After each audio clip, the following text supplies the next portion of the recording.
The first Dutch podcast about cannabis culture. My name is Dirk Bergman. And my name is Rens Hoppenbrouwers. We are happy and proud to have with us in the High Tea podcast studio today Mr. Ben Dronkers, cannabis pioneer, founder of Sensi Smile coffee shops, Sensi Seeds seed company, the Marihuana and Hemp Museum in Amsterdam and Barcelona, industrial hemp company Hempflax, and I think I left out even a few ones. Welcome, Ben, to the show. Hey, hello. You're a true original granddaddy of the modern cannabis culture, and you helped start the hemp renaissance in Europe and beyond. We will talk about how you did that, about your life with the plant, and your vision for the future. And as always, we will also discuss the biggest cannabis news stories of the past few weeks. We will briefly discuss the failed attempt at legalization in Colombia, a call for an end to the global war on drugs by a group of UN experts. We have some news from Christiania in Denmark, some disappointment on the island of Malta, and a very memorable opening of a new exhibition in the Marihuana and Hemp Museum in Amsterdam. And of course, you can listen to our regular segments, What's in Your Joint Today, The Old Box, listeners' responses, and our homegrown segment, the High Tea podcast Kweekhoekje. This is High Tea with Dirk and Rens, episode 77. Yes. We zijn er. We are here. Sorry, we need to speak English. We of course we start with our first segment. What's in your joint today?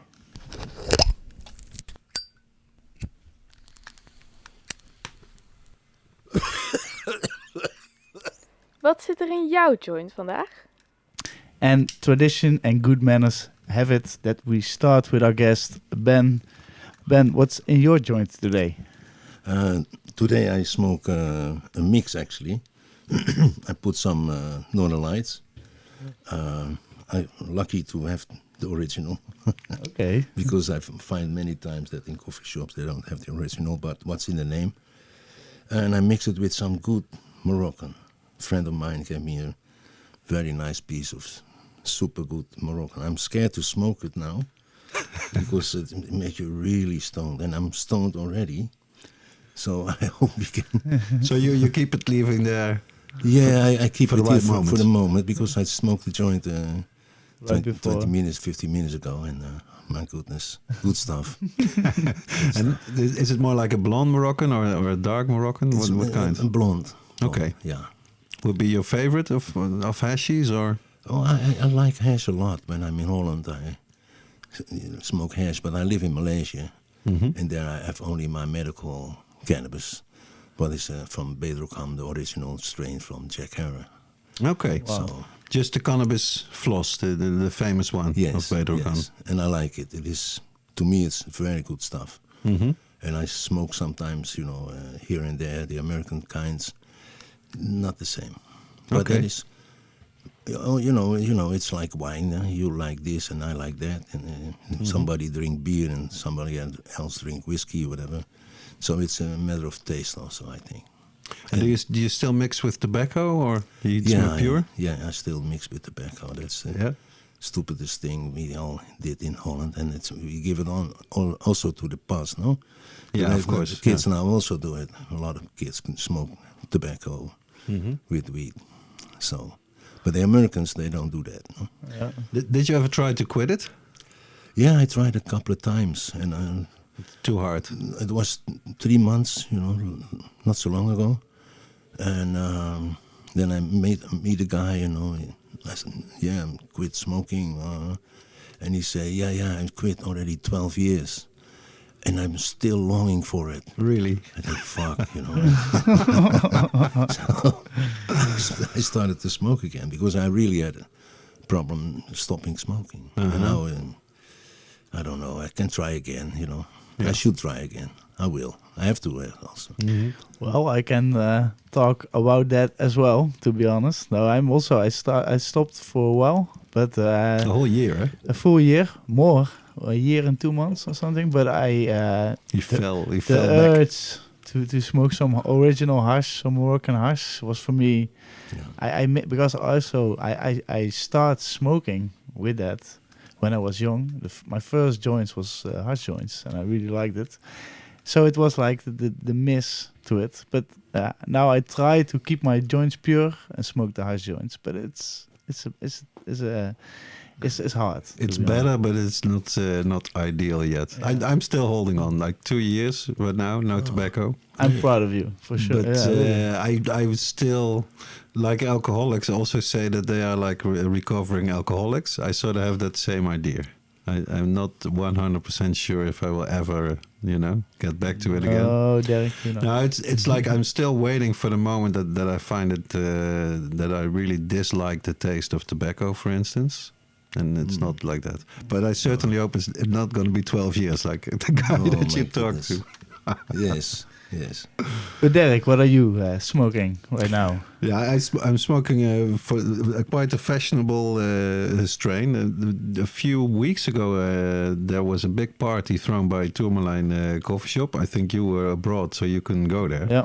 So I took some photos there, and I got some weed gifted by Willem of Tourmaline coffee shop, and it's Gushers. So yeah, supposed to be a Cookies Farm invention, a cross between I think gelato and Triangle Kush. You don't know it off the top of your not head? exactly. No. It's nice and sweet, It's not very fresh. I must be critical about that, but it's I've been smoking it today, and I like the effect. I like the taste, so not too bad.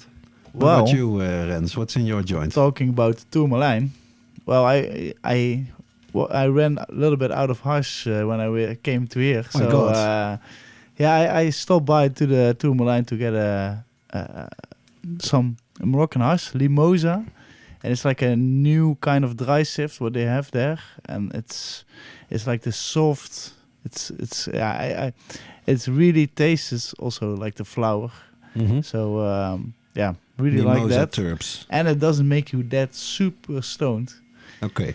That was always my problem in the show when I was smoking big pure joints. In the beginning I could handle it, but after a while I couldn't even speak one word English anymore.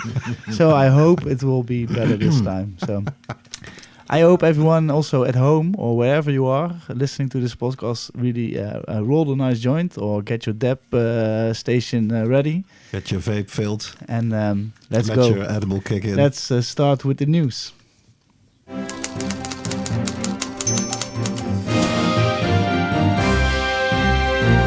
I sometimes wonder really if younger listeners, if they recognize the sound that's in the jingle of the typing machine.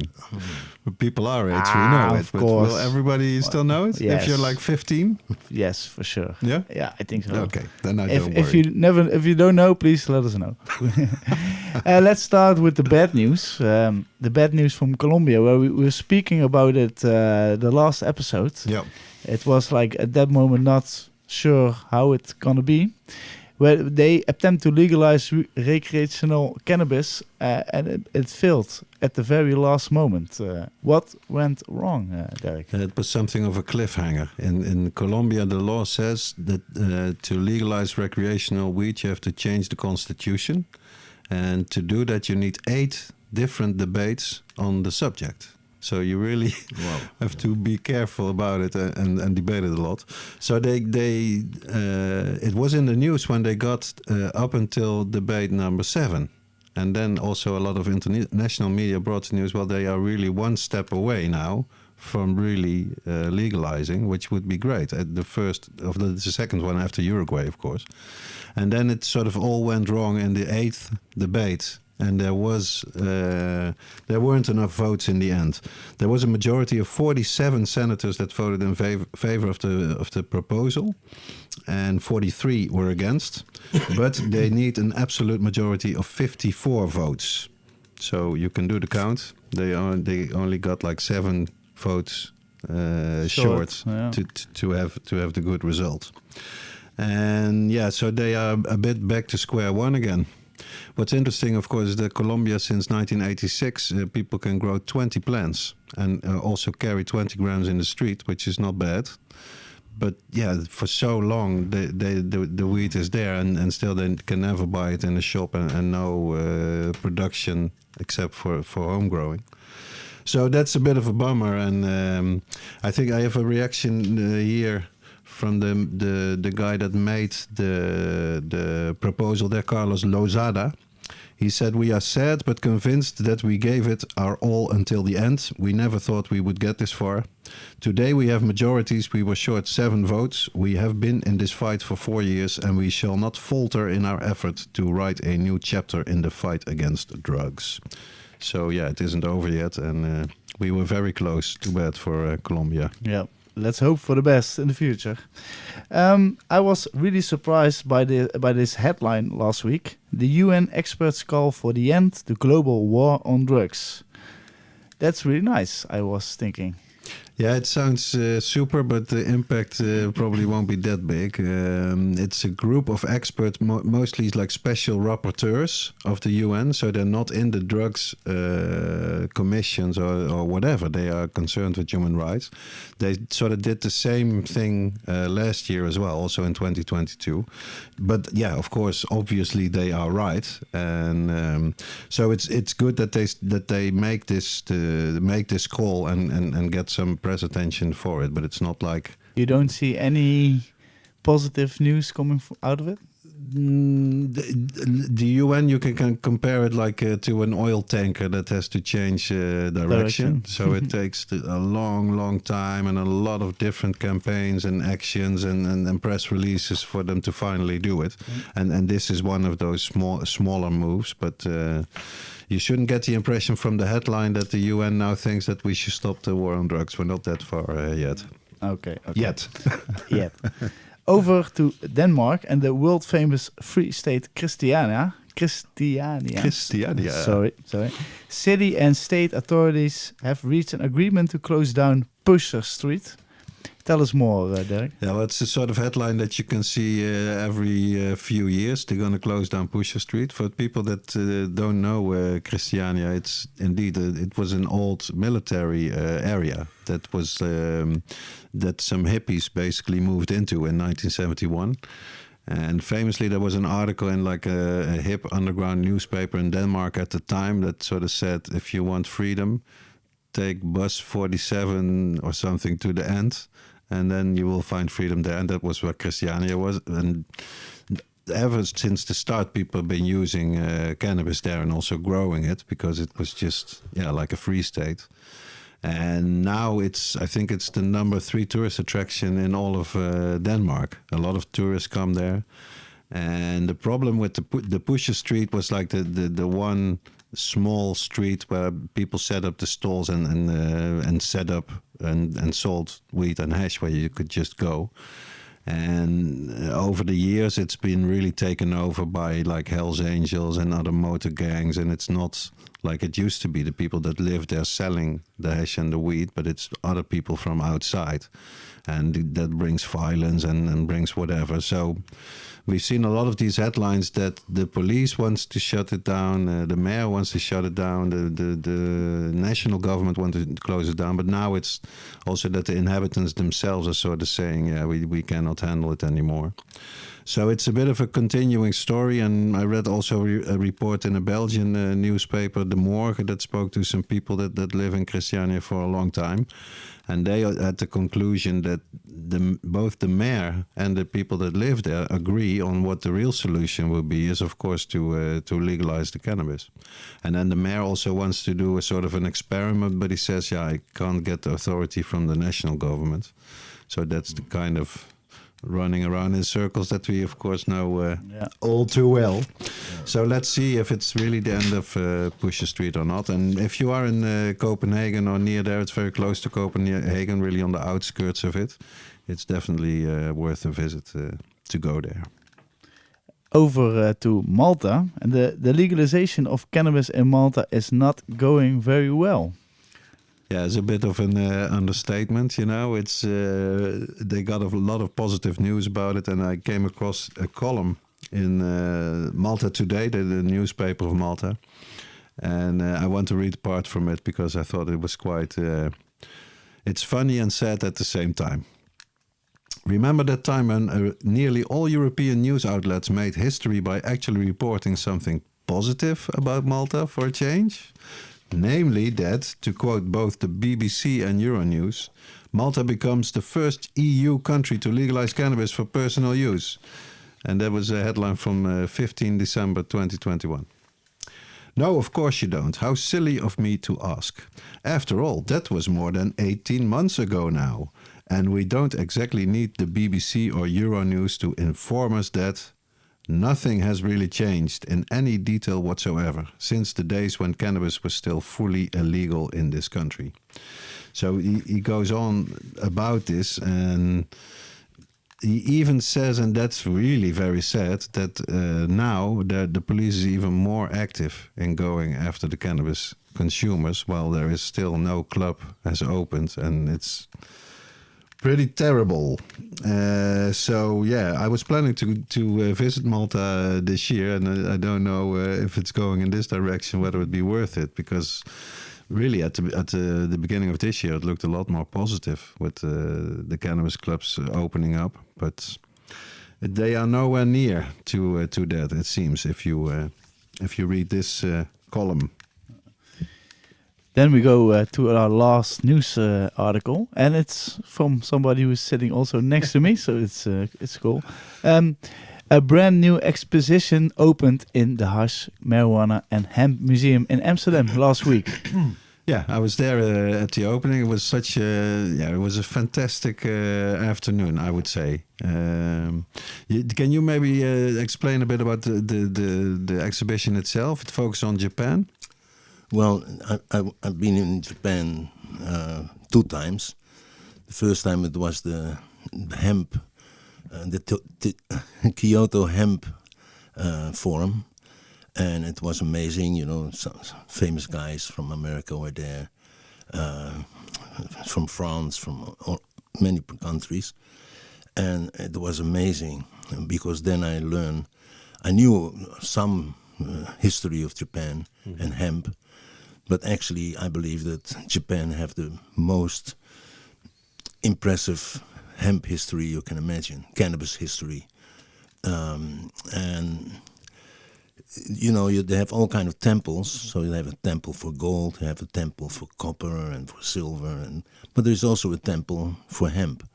And the Shinto religion is really interesting, and I'm totally not religious, but I don't like religion actually, but it is everybody I respect, of course, and I have a lot of respect for all religion, let me say that. But it was so amazing to see what they do, if you look their history. Mm-hmm. And in the forum also, it was amazing because there was about, I think, 700 or 1,000 people in the hall. And before I be the speaker, the organization asked me, Ben, don't talk about marijuana, don't talk about... don't rock the boat. And you know me, and of course, one of the first things I said, because Japan is quite strict, and the first thing I say, well, cannabis should be legal, and you should not put your children in the prison for a plant. And everybody gave me a big applause, Wow. And I was thinking, well, they don't want to hear that, but they want to hear that.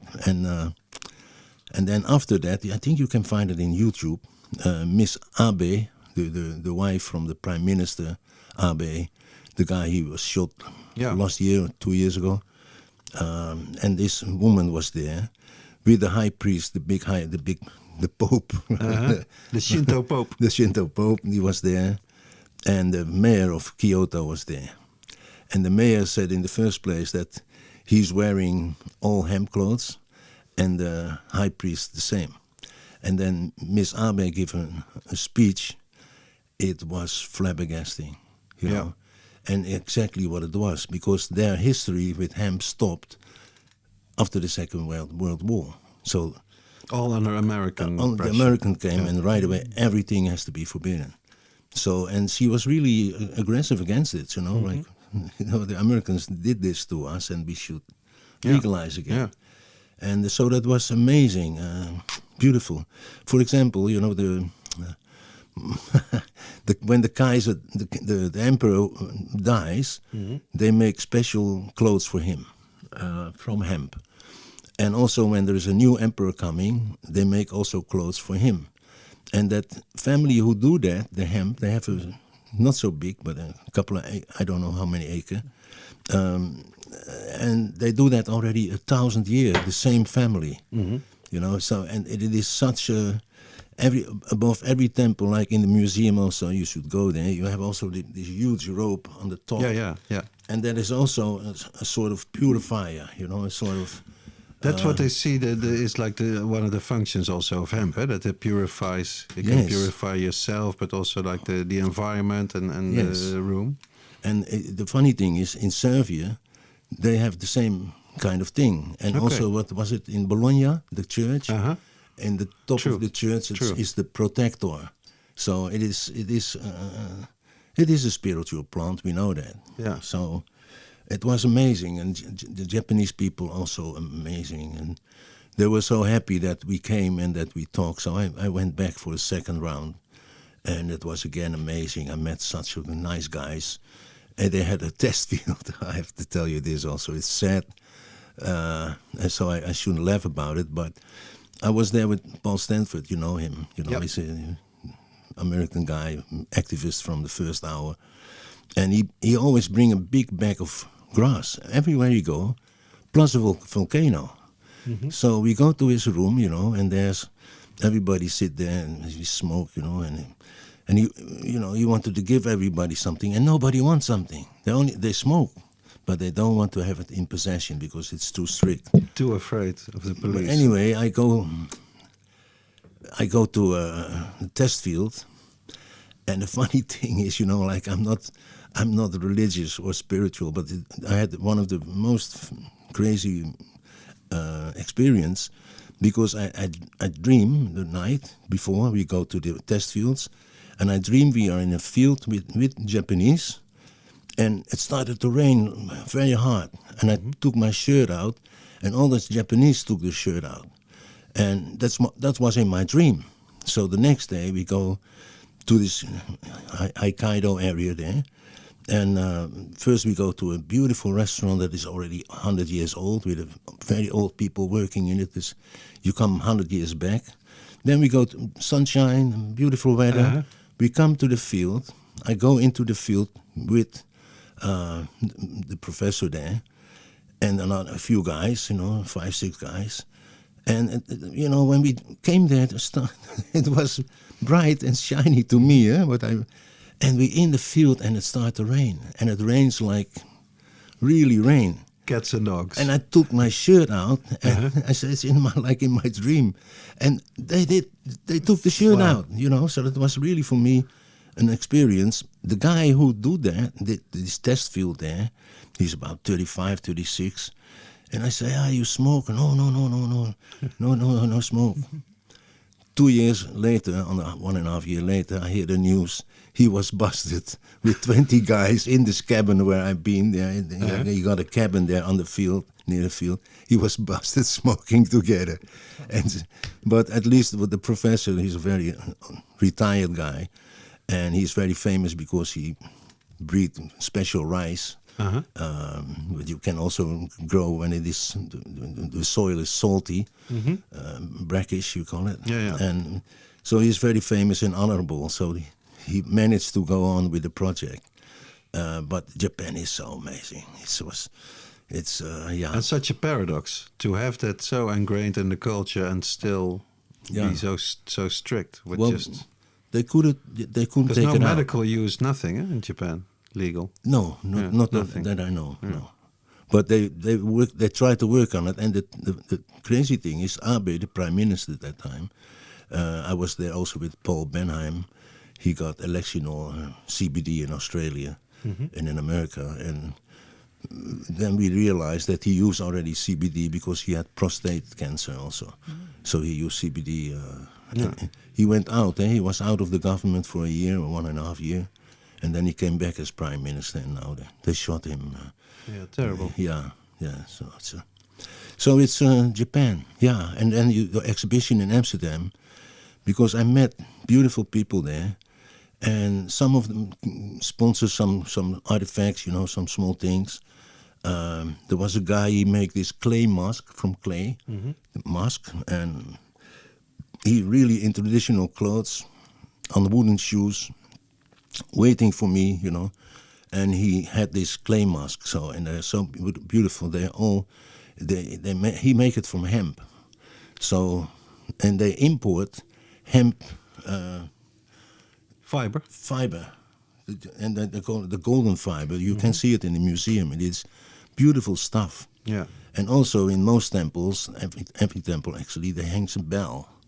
And there's the rope to ring the bell is also hemp, of course, a beautiful piece. It's in the museum, and you can ring the bell. So I rung it. You and if you go there, which you should certainly do, and the exhibition is on until a long time, until March 2024, I think. I have no idea, to be honest. I don't. We'll put it in the show notes, a link to the information page on the website, and we'll get to talk more. Later on about the museum, of course, but it was like I say, quite a memorable experience to have the ceremony there and have the tea and have indeed Shinto is like I wrote my weekly column about the opening and about Shinto and hemp, and also how these words are really hard to translate because their whole way of thinking is like very different from the Western way of thinking. So indeed, Shinto is so very different from, say, the Catholic religion. Yes. It's more like a spiritual way and a way of looking at things. Exactly. So that's to me, it was super interesting to be able to see and to learn more. And I thought indeed that I've been, as you know, Ben, working a long time as a journalist and an activist with cannabis, but still I got to learn at the museum stuff that I didn't know. So. Yeah, that's what I mean, that we know each other quite some time, and we've been all around activists here and there and there and there, and we arrange things like the Cannabis Culture Awards. Yeah. Mr. Van Acht, I love the man, it's a beautiful person. We had beautiful... For our international listeners who don't know Mr. Van Acht, I think our Dutch listeners would know. It's our former Prime Minister, Dries Van Acht, who, when he was a justice minister, the youngest justice minister that we ever had, was the one that decriminalized cannabis back in 1976. So we owe a lot to this guy. Yeah, I actually have it on my questions list, but I get into it now because you mentioned him and you mentioned the award, because I love this story so much.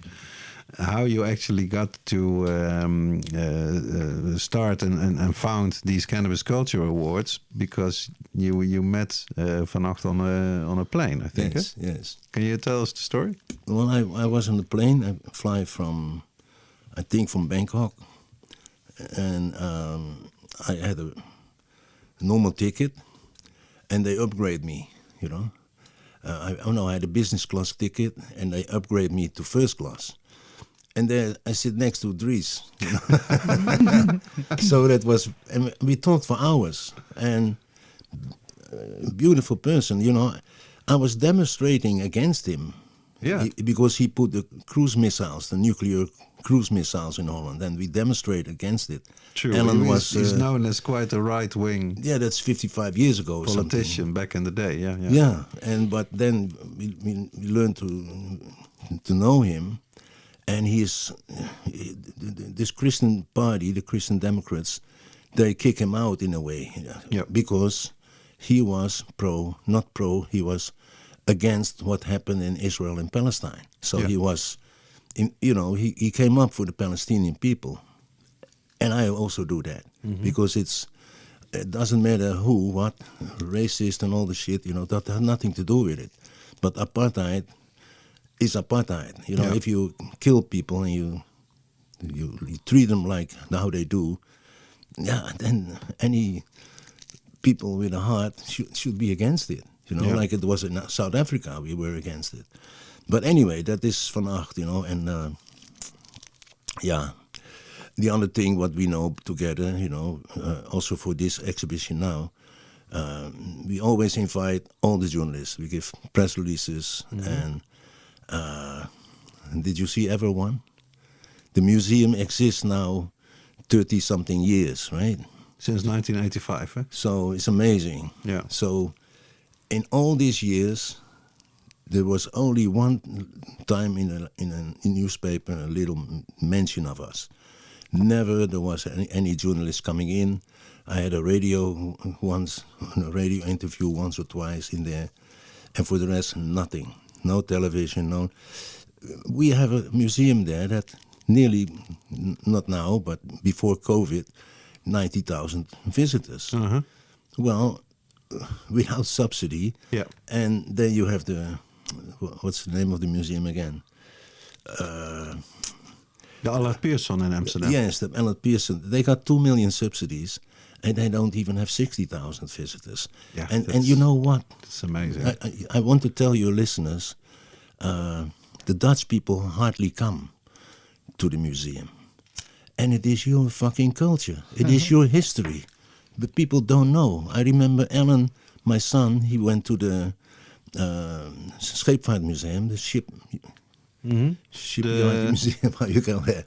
The Maritime Museum. Yes. I think you would call it in Amsterdam, yeah. And he went there and he was interested, and then he see the ropes, they were made of flax. Everything, and the sails were flax. So Alan was 17 or what, and he go to I asked, where's the director? The director came. He said, that is not flax, that is hemp. Yeah. And the guy was angry, to Alan. What the fuck, And he scolded Alan. And Alan go out, but a year later, somebody went back. Now it's hemp, because people don't know. It's true. They have you guys at home, you learn so much. And if you like the plant, you like the history, because it is so fascinating. It's now about Japan, but in the museum you see things. Yeah, when I walk around, it's amazing. Every time for me it is like, wow, what a lot of stuff I collected. Yeah. And what a nice stuff. It is good stuff. Absolutely. To me, I think the collection of the museum, it's almost unrivaled in the world. I think so. Yeah. I think so. And if you combine it with Barcelona. Yeah, Barcelona I wanted to say is, that. Wow, that one. You've been there? Yes, Yeah, yes. it's, It's beautiful, really beautiful. With the green carpet on the stairs. Yeah. And a nice And painting. just the building, the palace. That it's 9 years. it's 9 years we fantastic. did for the restoration of the building. Yeah. Because it cost some money, quite, but every year I put some money inside. And that's the same with the art, all the things I collected. You have to be a madman to do that. When I look around, I'm really like, wow, what a lot of stuff. Because are you still collecting or not? Yeah, I still. Yeah? But not like before. Okay. Ravi is good in it, and Alan once in a while is also nice. Well, the nice thing about Alan, my son, he's a genius, and he's one of the best breeders, I think, in the world. He lives in Thailand already 17 years.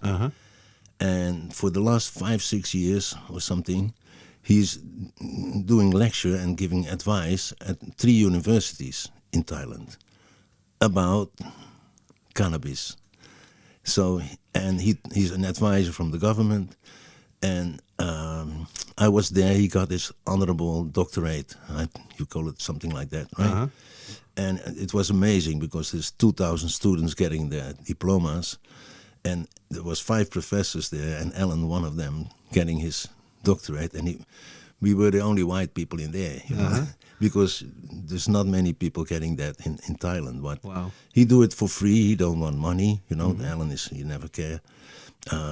But he's doing very well. And then Thailand, Were you surprised? Because so many people, including myself, were quite surprised last year when things went so fast and it just legalized, bam, in June. It was 2022.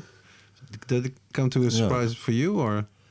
Yes, but it is so that, there was already a movement, a political movement to it, because it's also business, and they saw that in America it's business. Hey, what is the business? And then the families who run the business in Thailand, there's a lot of big families, they're starting to fight about who is gonna get this. But there were so many arguments already in discussions and debates that to legalize, that they legalized. And then they legalized everything. So there was no rules, no regulations, nothing. They just put it out of the narcotic law. Yes. Yeah. And you know what? There is one big problem, a huge problem. A problem where all the politicians never talk about it. And the problem is, there is no problem. There is no problem at all. There's no problem at all. They cannot. But now they start, we have to... because more regulations. They start to regulate now. They have to buy a license and they have to pay tax, of course. You're not allowed to sell under 18 or 20. And here that is always with the politicians, if you talk about legalization, the children. They never say that about tobacco. They never say that about the booze you can buy in Albert Heijn. They don't. You don't get it. You cannot buy it. Yeah. And here in the coffee shops, the same thing.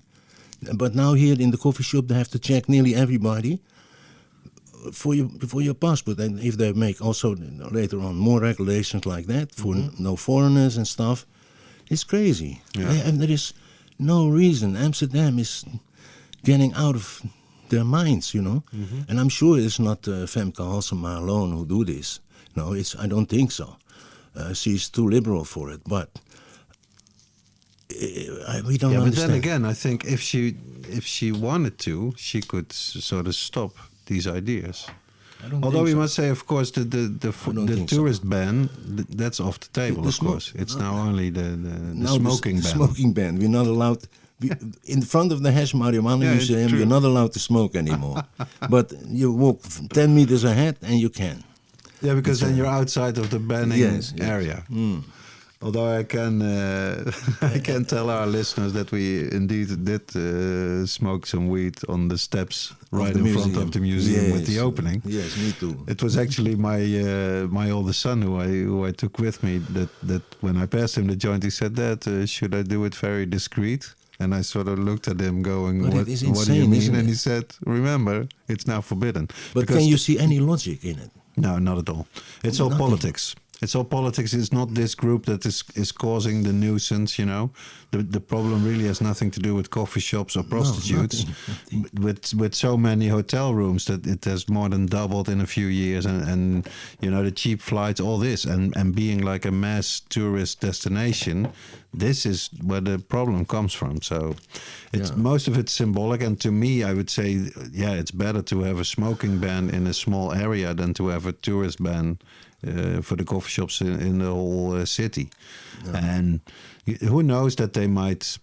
That's the one thing, of course, it's very Dutch to have this rule but not enforce it, or enforce it like very lax. And I think it was immediately in the papers too that some police guy said, we'll first give a warning, It's a Dutch way. Yeah. You can get €100 fine, but it's not like you spark up and boom, immediately you will be hit with the fine.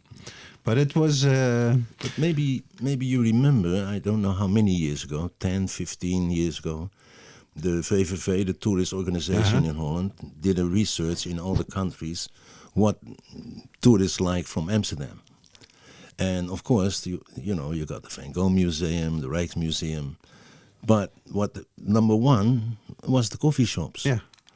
Too bad it was not the hash marijuana museum, but it was the coffee shops. And after that, I think third, fourth place was the Rijksmuseum. Okay. So, but they didn't want to know it, so they didn't publish much of it.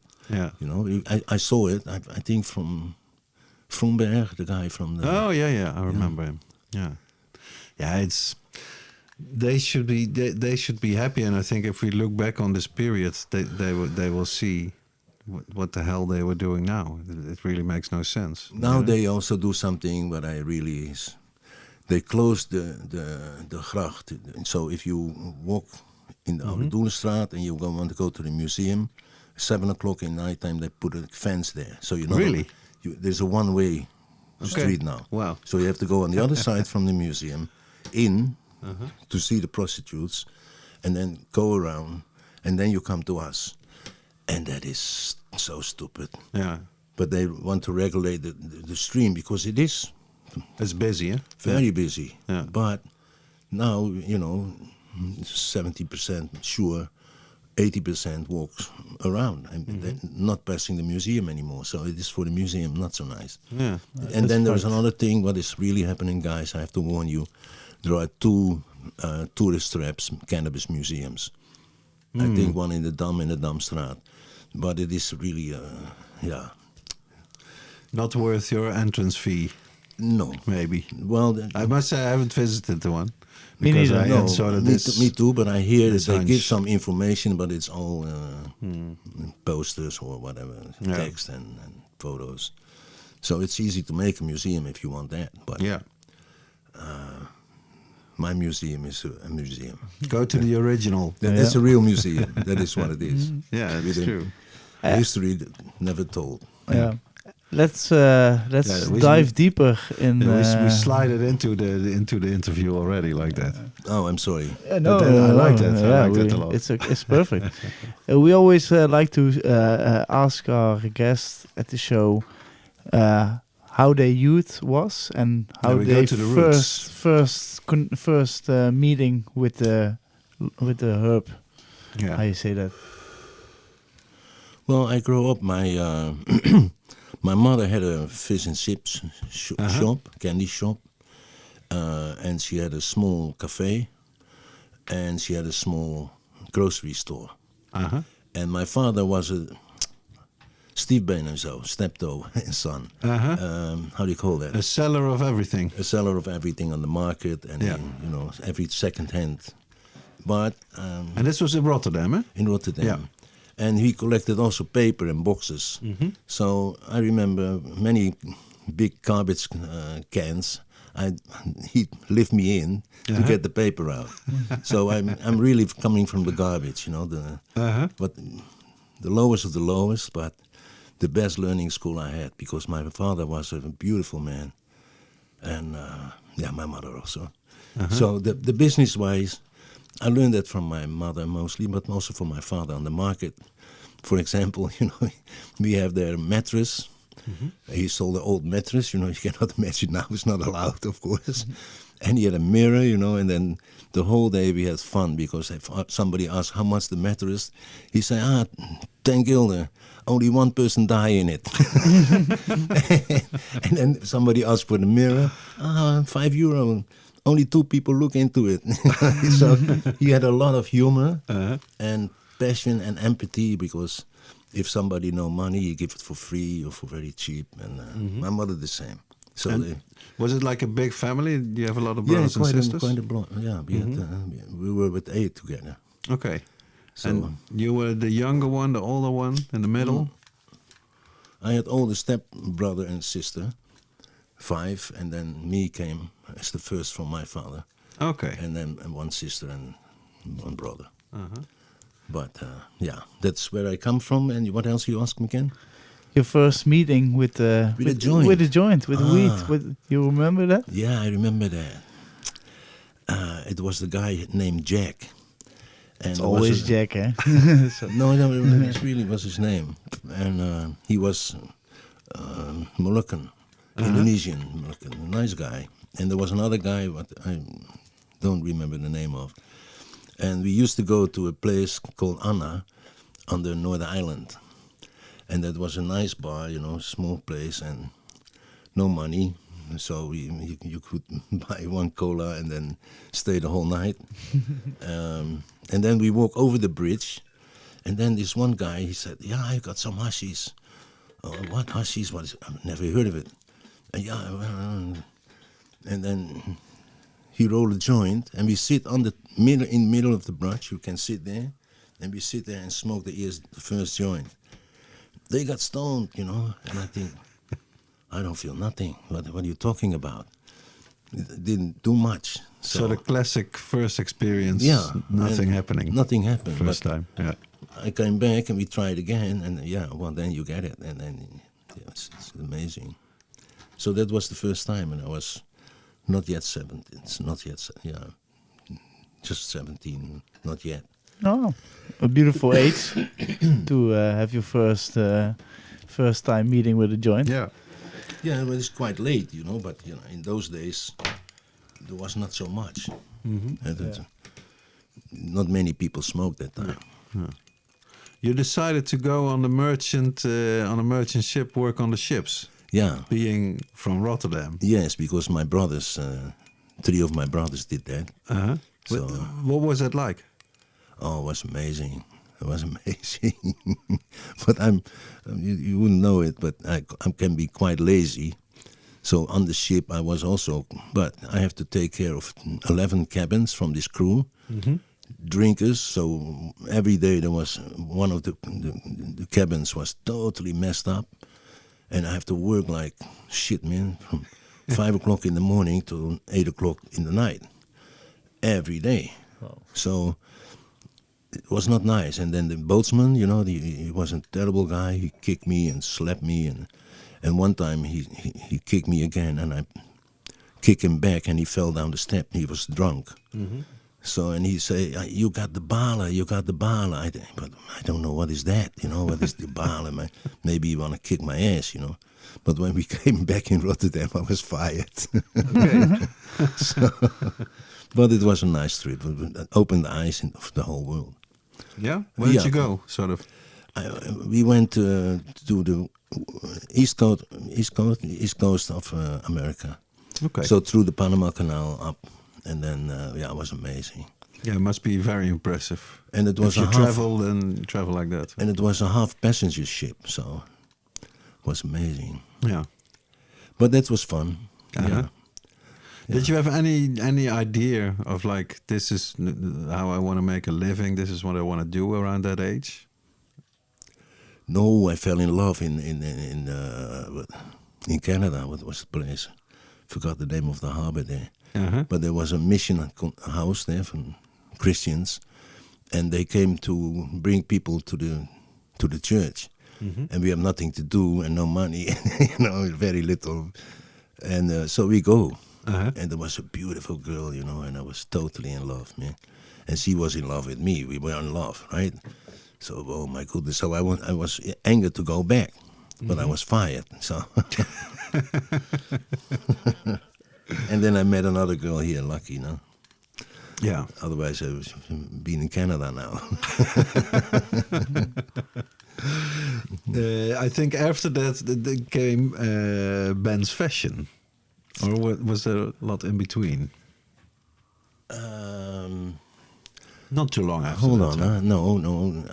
After that, I started selling weed a bit, small, only very small, in a bar, in the Ecstasy in Rotterdam.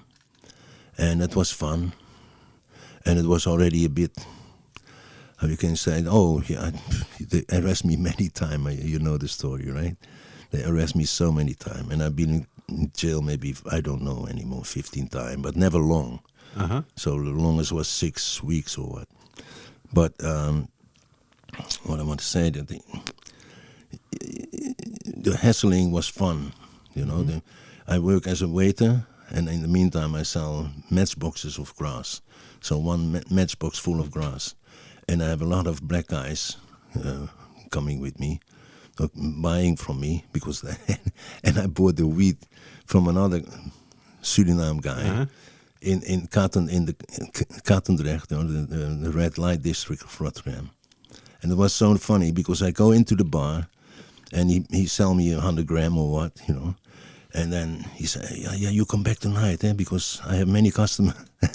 He didn't want to sell himself, of course, But the funny thing was, it's nice, I'm stoned, and it was good, funny story. Because I put matchboxes full and put them in my pocket, deep pockets, because you have many boxes. And then I go in the bar back there with my friend, red Renus, with the red hair, and me, white guy, and the whole place was black inside. So When you come in, every head turns. no, no me. What happened then? Then he say, Ronnie was his name, Ronnie's place, and he say, Ben, come. I have to go to him to the kitchen. I give him the box. He took something out for himself, and then I go back, and then he pay me, and I go back, and then he call the customer to the kitchen and sold it to the customer. But with every box, he took something for himself out. That's the system. Yeah. Well, he was, of course, he was a famous guy because I think he had 3 or 4 girls working for him there as well, and so he was very cautious because they didn't like him, Yeah. So, and of course they knew they were smoking there, but the place was full, and everybody liked me, and there where I learned Otis Redding, I learned the soul music, beautiful, good time, good friends, very good friends. Yeah. And was this? Did it have like a paranoia aspect to it because it was still also forbidden, or was it just like we're not doing anything wrong? So Yeah, well, it throw was- me in jail if you want to. No. A lot of paranoia. There was a lot of paranoia. I had a friend there, Pompey was his name, and he was busted not with 100 gram, and it was 3 months. He came out after 3-4 months. And funny thing is, he had an old car, and he drove Katendrecht, this red light district. You have only one way in and one way out. So when you go in, you have to come the same way out. And this Boompie, he go buy his grass somewhere in Katendrecht, and he drove back, but he smoked first, and then the police hold him, and the police he opened the window, and he say, "Yes, sir. What do you want? Can you show your driving license?" And he said, "You don't want my driving license. You want my weed." And he gave the weed to the policeman. So stoned he was. But they took him to the police station there, and they let him go. Because it was so, they were really surprised that they asked for his driving license, and he said, "No, man, you don't want my driving license, you want my weed." And he gave it. But a beautiful, long-time friend of mine. Is amazing, amazing, beautiful. Yeah. When would you say was there even a moment that you thought that this could be a living? Was that when you started with seeds, or No? was there a turning point, or was it still gradual? In those days, I was selling, right? And I have a friend, Kees. A few years ago, he died. And together with him, there's still one photo I got. He had a zolder, An attic? attic, and he... we thought about it, We talk about it because we see the High Times magazine, and we see Ed Rosenthal there inside already. And can we try that? We try that. So we make a teepee with the TL lamps on top and one plant inside, and it worked. The weed was terrible, but it works. I was going to say, with TL lights, it's not perfect. But that is in the beginning of the boutique time. No, Okay. it's something there. Few years later, maybe 74, something like that. I'm not sure. But anyway, we tried it, and then I had my boutique, and with my boutique I went to Pakistan because I make a chiffon clothes with all these beads on it, and the beads were handmade on it. And I did that in Pakistan because I knew that, and then because I go there, I see. Well, I have to forget to tell you, I go there for the hash. I want to see. Not so much for clothes or fashion and the seeds, and so already. And then I think, then I saw for the fashion also. Then I start to do that. But every time I have to go there, I have to stay there 3 months because they do the beadworks and the sewing itself. We did here in Holland. but all the beadworks were done there. So I gave them the patterns, and then so I stayed there 3 months to pick it up and go back. And I go to the smoking places, of course, and with the farmers and all these things. It was a lot of fun. Yeah, great. A lot of fun. Because how did you go about doing that? How do you, if you are there, was it easy to find these people and to visit the farms, or? Yeah, in easy, you pay the taxi driver, you ask around, and the taxi driver asks around, and then you pay money, and they bring you there. Yeah, it was amazing. It's really. What did you learn in those early experiences traveling in Pakistan?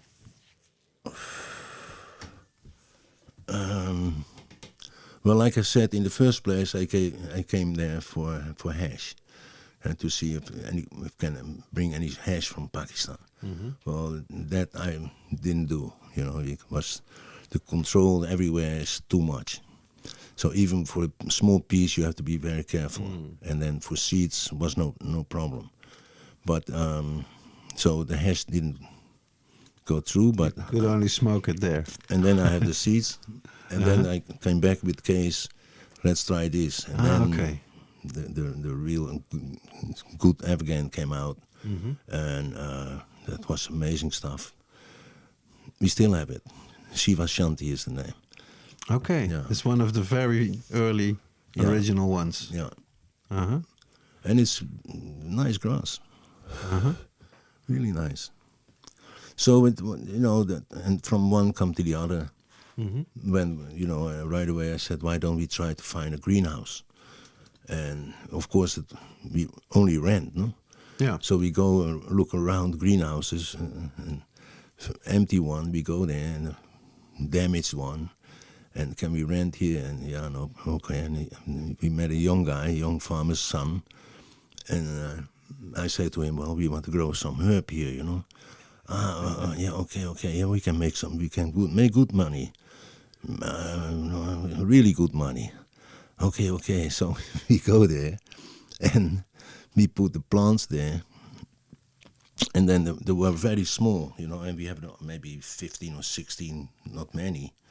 So he told me that, his father came in and with a friend to look at this herb. And they came in and they see a plant like that, it's very small. Yeah. And they was looking around and they thought it was poots, how do you call it? Poots. The funny program that you... Oh, yeah, okay. How do you say that in English? Like not surprise show, the banana split type. Just for laughs or so. Just for laughs. Like a prank. Like a prank, yes.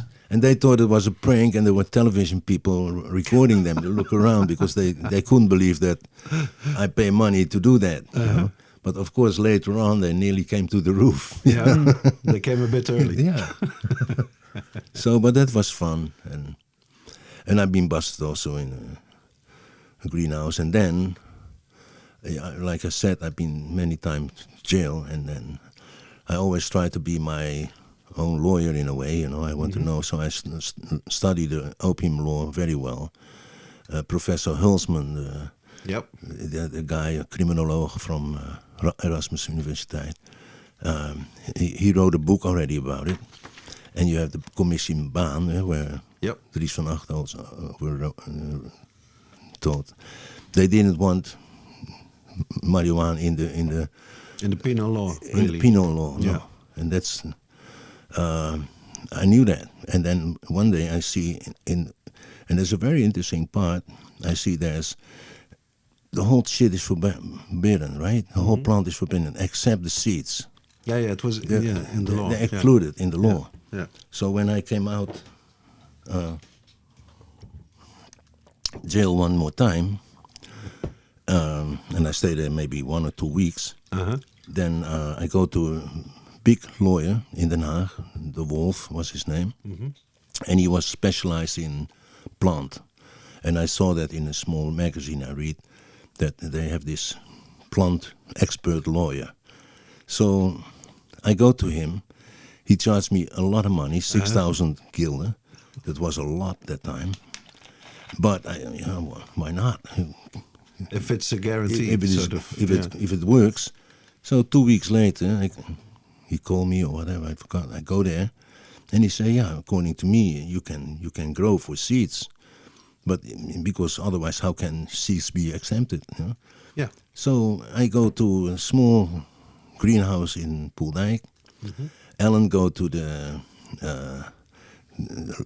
agriculture department to register that we're growing hemp seeds.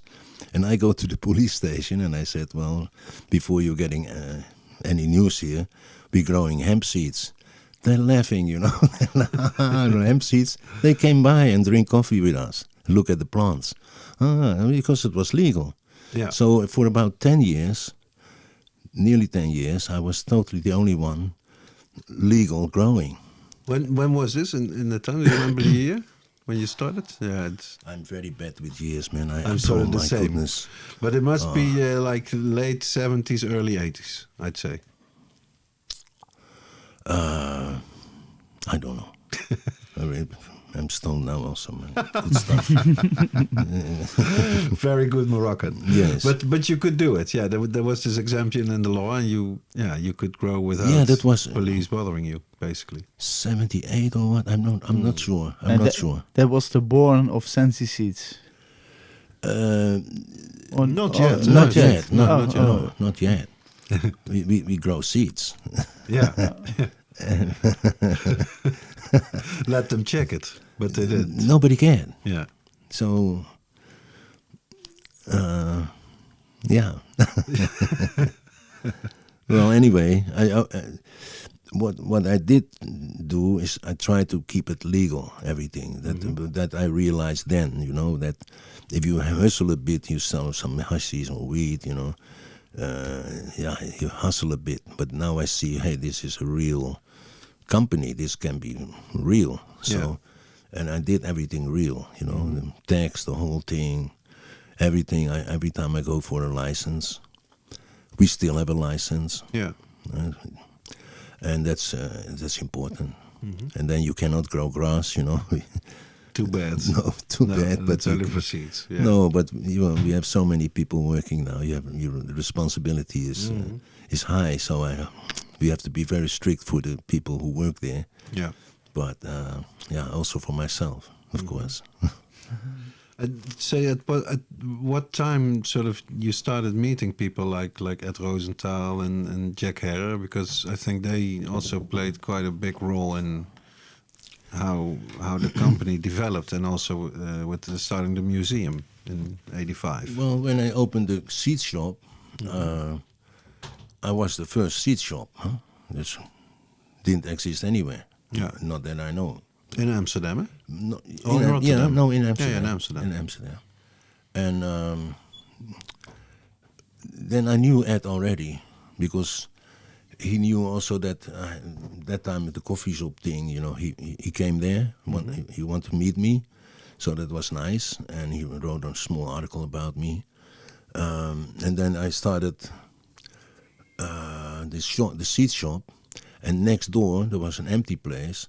And I was talking with Ed about making a museum. But Ed is Ed, you know. I had many fights with him, but he's always my friend, you know. And he started with some other guys from the coffee shop across the street, because they paid him 50,000 guilders for it. Okay. So, and in the meantime, I had the shop next to it, the seed shop. So for me, okay, but it was the Cannabis Info Museum that time. So the next day, right away, they were closed. So they want to get out. So I bought it. I said, okay, I buy it, you know, from the coffee shop people. So I paid them the money, and we go on. And the next day I'm open again. So. Because if I remember correctly, it was quite a big scandal when they opened up in the Minister of Justice. He said, we cannot have this. This is going to be closed right away, he said. Yeah. And then I go to Ed, with Ed. But weren't you afraid with all this, the minister saying you have to close? Like, was this a good investment? Or why did you buy it like that?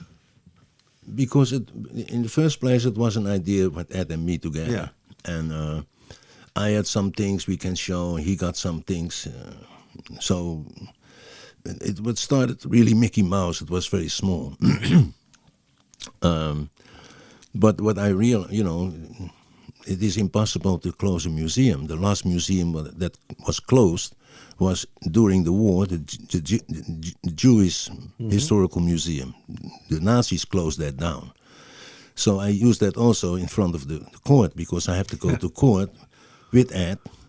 And, we had a... Prove your case. Yeah. And we won. And I pay a lawyer that time, and I had only small 5s and 10s from the shop and from the museum.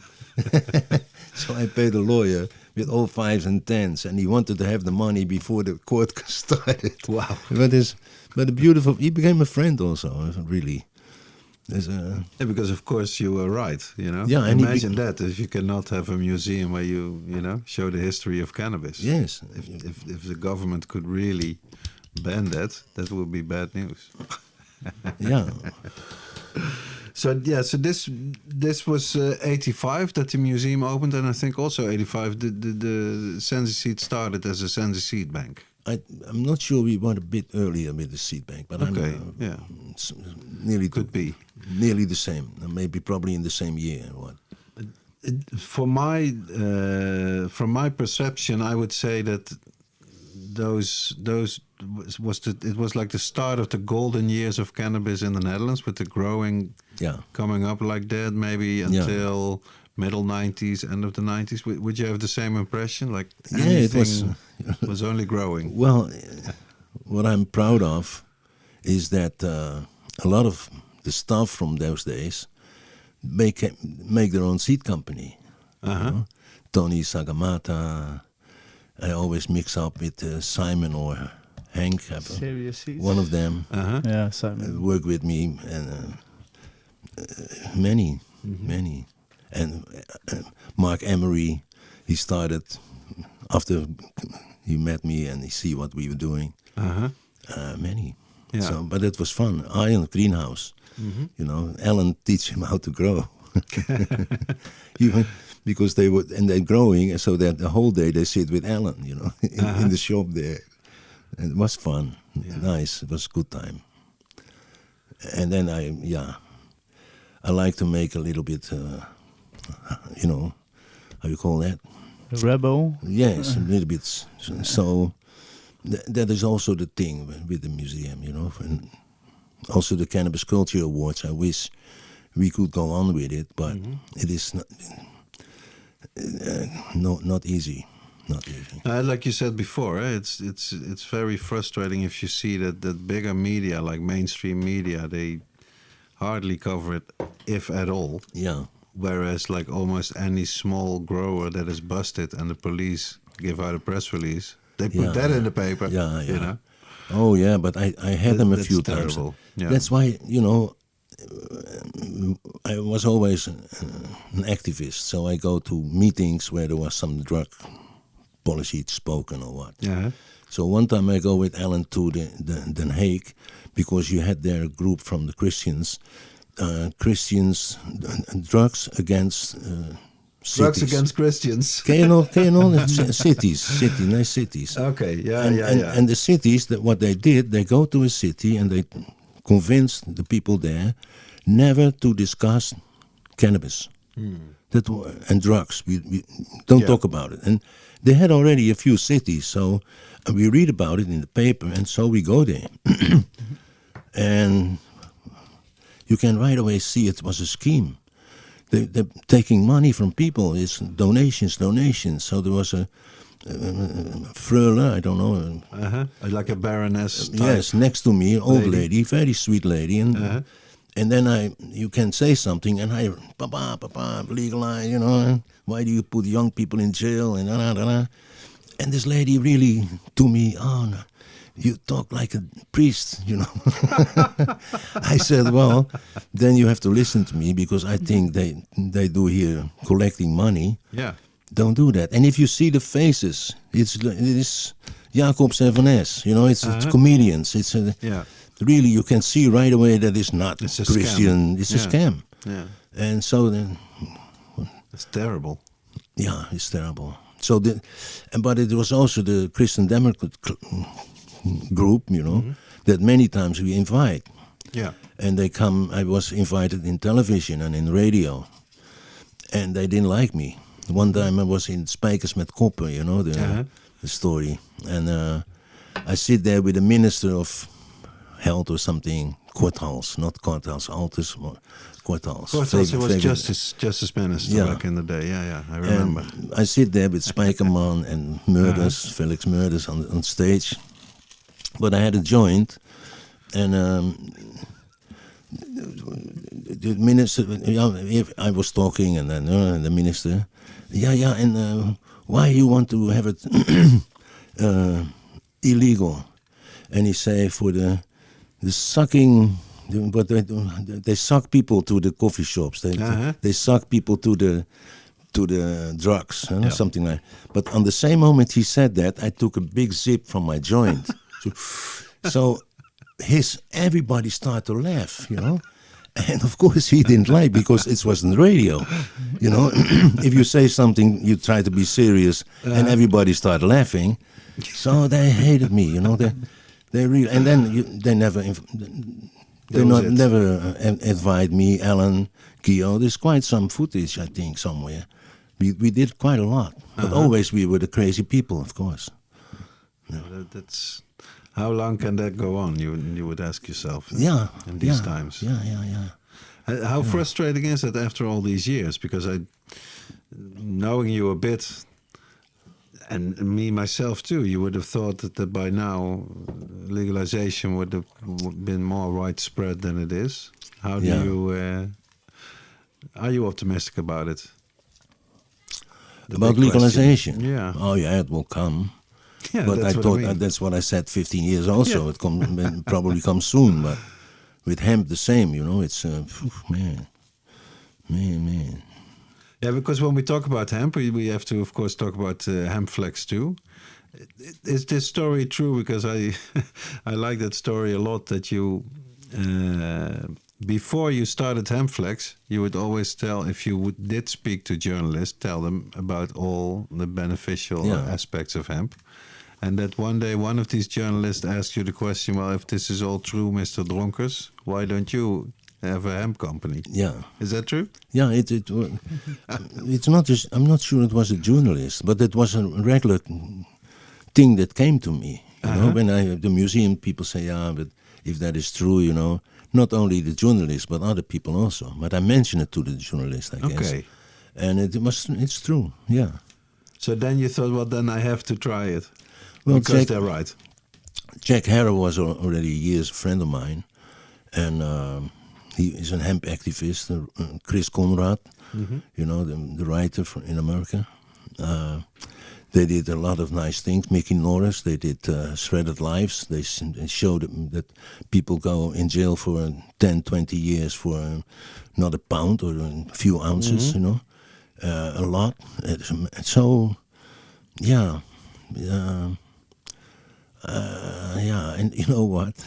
I came from the garbage, and then you have a lot of money in the bank. I don't like money. I like it. It's a tool, you use it. So, and then I put the money where my mouth was. Yeah. And I still do. It's amazing. It's crazy. We made 2 years, we make money. The last 2 years, not the 2 years before. We did very well with CBD. Beautiful product. It's the best you can get. Where you can get it. I forgot the name of the shop. English name. Where you get the CBD oil? No, we produce, right? We are I think the biggest producer in Europe. Yeah. And Jacob Hoy. Okay. And there's an English company here, shops, they sell it also. And we did very well. And Jacob Hoy did even better, And they sold a lot to England. Holland and Barrett, that's the name. Holland and Barrett. Yeah. And they sold a lot. And then the British, they changed the whole thing, the whole law. So our CBD had just a few points too much THC, 0.05 or whatever. So they were not allowed to sell it. Wow. And what you can buy now in England is all the CBD is from isolates. You know, they isolate the CBD to crystals in a way, and then they mix it with some oil. Yeah. And it doesn't work. And it might even be harmful, what I hear, you know. But there's a research from the EIA is going on for it, European Hemp Organization. So it's and sad. of course, all the other cannabinoids, they are not in there, you know, if you make it from isolate. And it's probably what you need as well. It's the full spectrum. Yeah, the full spectrum, not just the CBD. Wow, I see yesterday, you know, Lester Greenspoon, professor from Harvard, writer of many books. His first books was in 1970 or 72. He died a few years ago. He became a good friend of mine, a really good friend. He also made the forewords and very nice. And now I see his son. Yeah, Peter, I think. Peter, and he wrote a book. Yeah, true. And it's very interesting. What was it? Smoke Screen, or I forgot. It's just out. I haven't read it yet, but I do follow the guy on Twitter, and it's very interesting. Eh? I didn't know. Yeah. I really didn't know. I know his father very well, really. Yeah, you named also a strain after him, eh? Yes. Because I met him the first time in Paris with what was it? Cirque. You know, the French legalization organization with the clown, Cirque. And they started there, and then we go there. It was nice, and I met him there. And since then, we always have good contact. Also Alan. And yeah. So, yeah. Yeah, he was very, very important, I think, being like a Harvard professor and being so early, really. Yeah, but they advocating for medical cannabis. Yeah, but they hold his professorship. They didn't. True. Yeah. And they print very little of his books because the Harvard University press is the press. No, they sell the book, so they didn't sell much. They print not 1,000 or what, I think. I don't know. Yeah, they didn't throw him out, but they didn't exactly help him in his career. But still, he got the message out, I would say. Yeah. You have been talking about a few of your sons already, and I know, of course, also your lovely daughter Shiva, working together in the past with the Cannabis Culture Awards and other projects as well. How is your experience with working with your children in your companies? Like every family business, I think it is fun. It's amazing, but it's also stressful. So it's, of course, you have agree to disagree is sometimes not possible, you know. And so then you have a good fight, but most of the time it comes okay again. And but they're all quite passionate, so they have quite some passion inside. So it's sometimes where would that not be, always easy. Where would that come from? But it's not always easy. That's what it is. But we go as we go. And my son Gio is now the director. Alan and Shiva are the two leaders of the shareholders, you can say. So I hope they're doing well. And I try to do as less as possible. Is that hard for you, not to sort of try and check them all the time? Or are you like officially retired, or how should we see it? Officially not. Yeah, I'm retired. Yes, but but I'm still the big shareholder. So then you have to still have to. You know, it's all about what I think. It's also about vision, right? You believe in something and you go for it and you do it. And when you just work somewhere, you just work somewhere. You will not think, how can I make this place better, or how can we do? Some people do, but as the leader, you have to find a way to do your things, and then you have to see the future, like what you think it can happen. And for Hempflax, for example, we bought 3 years ago an insulation factory in Germany. So now we really produce insulation from hemp, you know, and Oh, you didn't know that yet? No, I knew about Romania project. Oh, it's beautiful. I can show you later. But Germany, I didn't know yet. Yeah, it's already 3 years, and now the big company from somewhere want to invest also in it. I cannot say much about it yet. So because I do have that impression that because of all the debates around durability and CO2 reduction, it's very topical in the Netherlands, of course, and all the debates about and the angry farmers. That because of all this, hemp now finally gets like the real chance. Well, I can tell you something. For building, durable building. Yeah, we have this new book, Weed of Wonder. Weed of Wonder. And it's a beautiful book. Yeah. I think so. Yeah. So I send it to all the journalists, of course. I send it to the whole parliament, 150 people in the... and then the first and the second chamber. So then I send it to the city council here in Amsterdam and in Rotterdam. And I send it also to the banks, of course. And believe me or not, the ABN AMRO, who is our bank, I'm there already since 72 or something. We cannot borrow one dime. We cannot. But I send them the book, and they have a special director for sustainability now. So there's a director for sustainability. I send him the book. He sent it back. Can you imagine? Wow. In the Rabobank, another nice bank, I don't want to say nothing wrong with it, but they have a magazine for internal, I think, the Rabobank magazine. And in there, Hempflax and hemp is fantastic. Hempflax and the name, everything there. But we cannot borrow one dime. The Green Deal in European Commission, hemp, we have to do hemp. United Nations, hemp. This also. I think look it up. The European Union, they are onto it. On their official website, they have all the good things about growing hemp, and they are very positive about it. But for me, they took all the subsidies away that the farmers had before. True. And changing the rules now in the Netherlands as well, by calling it like a winter thing, and then you have to harvest it before certain dates, and it doesn't work with hemp because you have to leave it on the field. You cannot. Yeah, so it's maybe it's more talking than action, but but I did think it was quite remarkable that it was on the European Union website. We have insulation that is amazing. The stuff,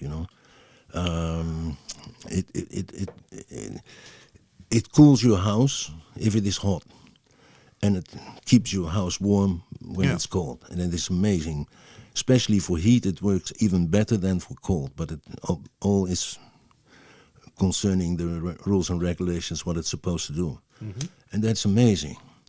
And now, another insulation company who make a lot of insulation, they're interested to invest with us. And they produce glass fiber, rock wool, and something else. I don't forgot. And that is actually poison. Absolutely, yeah. It is absolutely not durable, absolutely not sustainable. You see it in the rock wool is also, it's like, I cannot say, but it is not healthy, let me put it this way, because these people will be angry when I tell them the truth, but they will sell with us more and I hope they go for more hemp insulation factories, so then the hemp can explode. What I was waiting for 25 years, that we thought that, now it's going to happen, and nothing happened. The same thing with the carbon credit points, people don't know, but polluters have to pay to the credit funds, and cleaners like us, we got credit points for the hemp that goes in insulation. Yeah. Only in insulation. So that is amazing. And we found a company that put 6,000 solar panels on the roof in Pekela. So we got 6,000 solar panels, and the whole machinery, the whole factory runs on solar. So we have the only akkerbouw, agricultural plant growing in Europe, except there's two. There's bamboo, and then there is hemp, and no insecticide, no pesticides. It's the most sustainable crop you can have. Yeah. And it is beautiful for the soil. And there's always what to say now, but it's not easy. If you really go into the deep, then we want to be gnomes or kabouters, then that's not possible. We cannot change the world that much, but we could have done. We could have, if they didn't go for the plastic industry in 1928 or 38. Then they could have gone for hemp already that time. Mm-hmm. And in the museum you find also the American Science. What is the name again? Something like that. Yeah, the article that it's like the $1 billion crop. Exactly. Yes. Yeah, and they knew all these things. They knew they can make plastics and they can make cars out of it. We sell our fiber also to Tesla, by the way. Really? Yes. Not so much yet, but hey, it's a start. I heard stories about BMW also using hemp. We have already, I think 20 years we sell already to the automotive industry. Yes, that's super cool. Yeah. Barely nobody knows that, Yeah, and it's hemp not entirely grown, but most of it grown in the Netherlands, eh? All up in the we north. grow in the Netherlands and we grow in Germany and we grow in Romania. Okay. We have also a small factory in Romania, a small factory. Yeah. Yeah. And is it true, like that you cannot, because of the law in the Netherlands, produce the CBD oil from your own hemp, and you have to export it outside the Netherlands to make CBD oil from it? Yeah, well, we have hemp also in Germany and in Romania. Okay, so then you don't have to do it. We choose the best, and then that's we extract in Germany. But you cannot really extract it here in the Netherlands. No. That's really amazing. Eh? Yeah, and it's well, that is the whole funny thing. And now we talking. We can talk for days here, What I say about how strange it is how the law works here in the Netherlands. Yeah, that you cannot really extract CBD. I mentioned before that the seeds are not exempt. included in the New York Treaty from 1961. And they're excluded. But in this treaty, it says cannabis. And then it is the buds, the leaf, everything that is forbidden, Every resin, all forbidden. But the second is cannabis plant. And there's nothing there. And why? I don't want to go too much, but I was in a court case in Germany for seeds, actually. So we really go into it, and we find out that Brussels is the place. Brussels is the place that take all the laws. But it is a long story, but I don't make it short. Because the cannabis plant is there, it is also because, like in Bangladesh, India, you have all these wild varieties growing in the wild. But even in Germany, you have wild varieties. I just saw a YouTube thing that I think it was Kansas or what.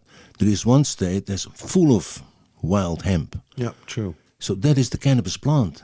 Because otherwise they have to arrest everybody there. Yeah. And that is also the reason why Austria now, you can buy clones.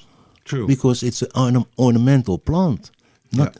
And I wanted to go to the court in Germany, sue them, because they sue me first. And but then Ellen had an accident, and we didn't go on. But we are so close to, what I just said. Them. Yeah. Yeah, but what is it, And then the European Committee, they take the total agreement from 1961, New York. They take it over in the European law. But now you have also that Holland is different, Spain is different, Germany is different. So you have all these different laws, and if you have a law that is different than the rest, you have to register it in Brussels. Mm-hmm. Germany never did. Holland also not. A good listener hears something very interesting. It's very interesting. So do you think that's also the way forward for legalizing? To sort of every European country will take its own roots to there? You know, in Amsterdam, it started like that. It was Kees Hoekert and the Groot, I think, what was his name? Robert Jasper Grootveld. Grootveld.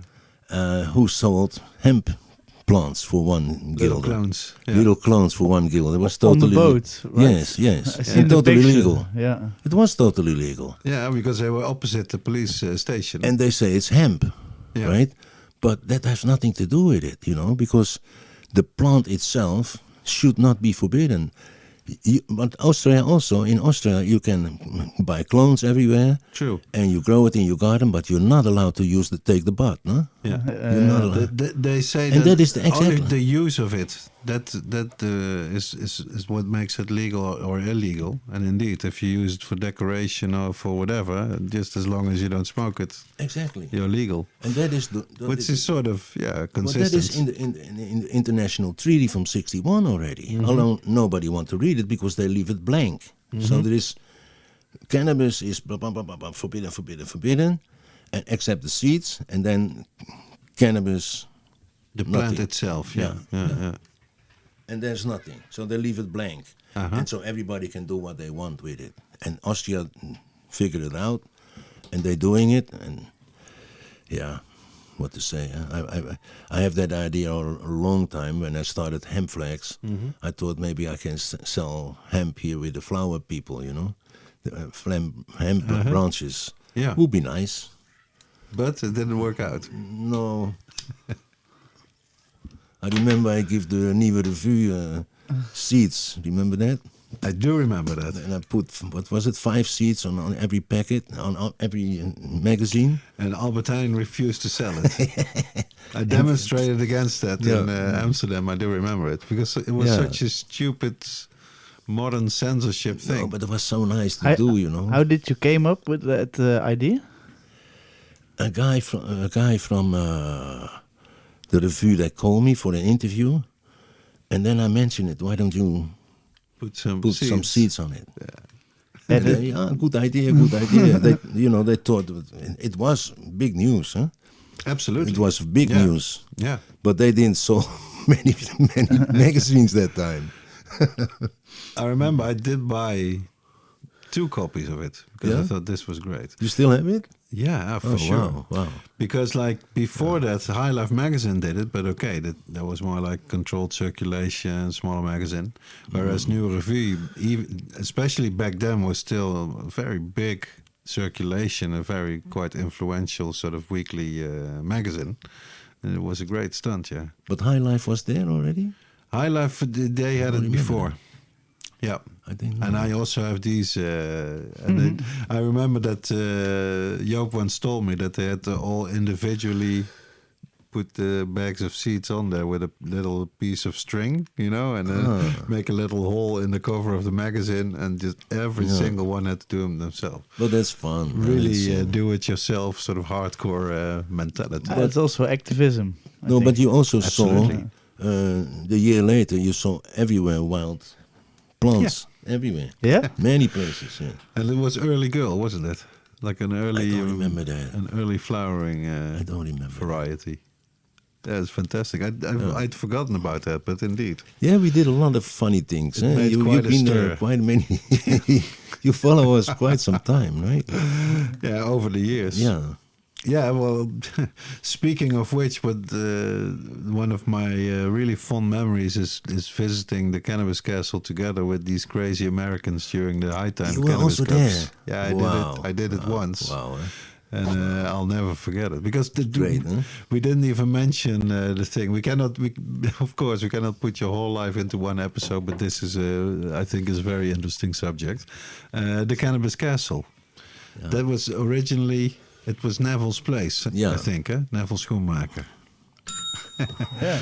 Yeah, for Neville. people who don't know Neville, you can explain better, Ben. Well, Neville was one of the best breeders. And he was a junkie. He used heroin. When he cleaned up, he go to the sociale dienst, the welfare, and they give him some money to grow hemp seeds. Also, same story as me in a way, you know. Then hemp's okay, you know. I think he also found out just by talking to some lawyer that also explained. Did he never told me? Seeds, I don't seeds know. is good. You will be good for seeds. He couldn't believe it. But we become friends. Yeah.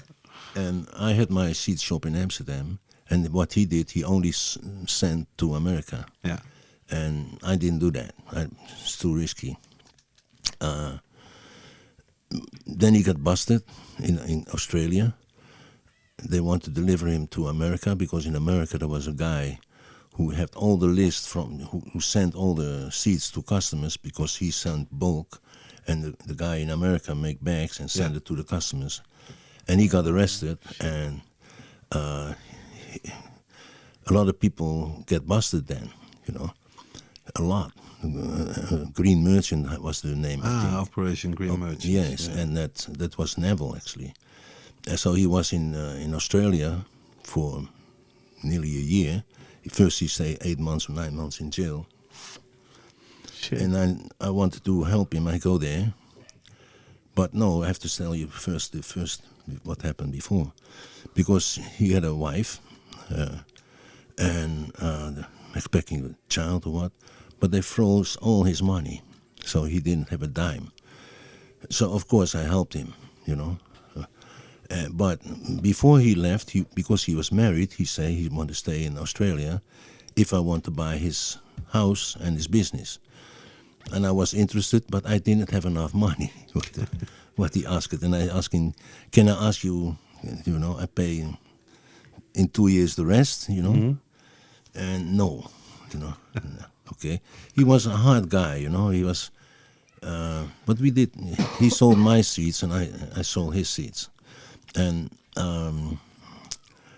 but then he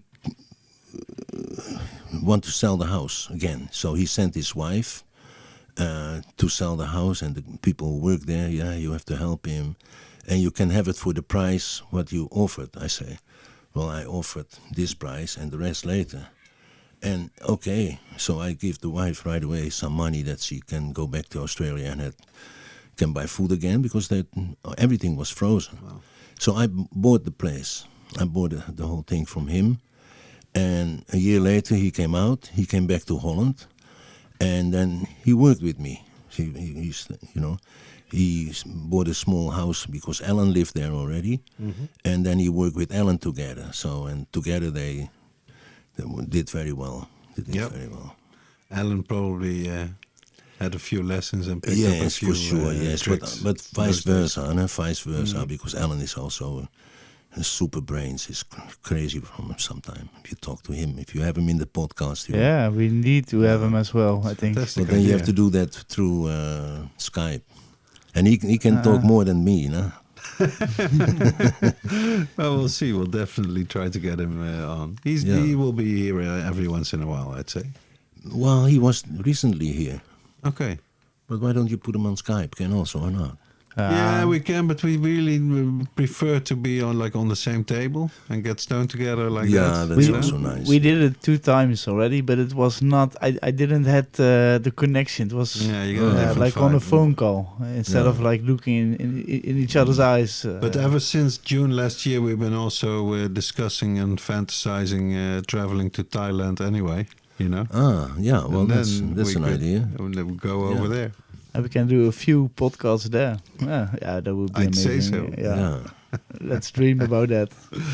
Yeah, we talked about a whole lot of themes. I'm looking if there's anything that I wanted to talk to you about that I forgot. Oh yeah, these are always, of course, good questions. I wonder what your answer is going to be. What are the things you are most proud of if you look back now on your life and your professional life? Most proud. Wow. Yeah, it's a big one, huh? Yeah. I don't know.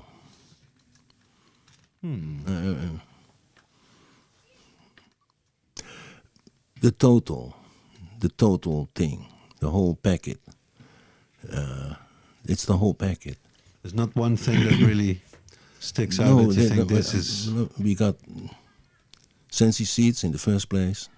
that was the money machine for a long time. That's all the money from there went to Hempflax, and still does for a part. The museum it was, became became a maniac in collecting, and lucky also people come to me. They have something, and I say it now again. If you have your magazines, do something with it, but don't let it go. And a lot of people have some paraphernalia, some history of cannabis or photos from. The photos you can find a lot, put them on the internet, But items that you think it's interesting, put it in a museum, And because I got about 6,000 objects, I think, something that Gerbrand told me, my curator, and it is amazing. But it is so nice. It is so nice to keep it, to hold it. And I know a few big collectors. And they have boxes in the bedroom, full of stuff. Hey man, come on, do something with it. Share it, huh? At least make photos from it, and make a list of what you got, and then. But they just sit on it, and you have a lot of collectors like that. They collect things, but when they die, where it goes. Yeah, and that is always sad. That's a shame. Yeah, because we lost a lot, and there is so much still. There is still so much.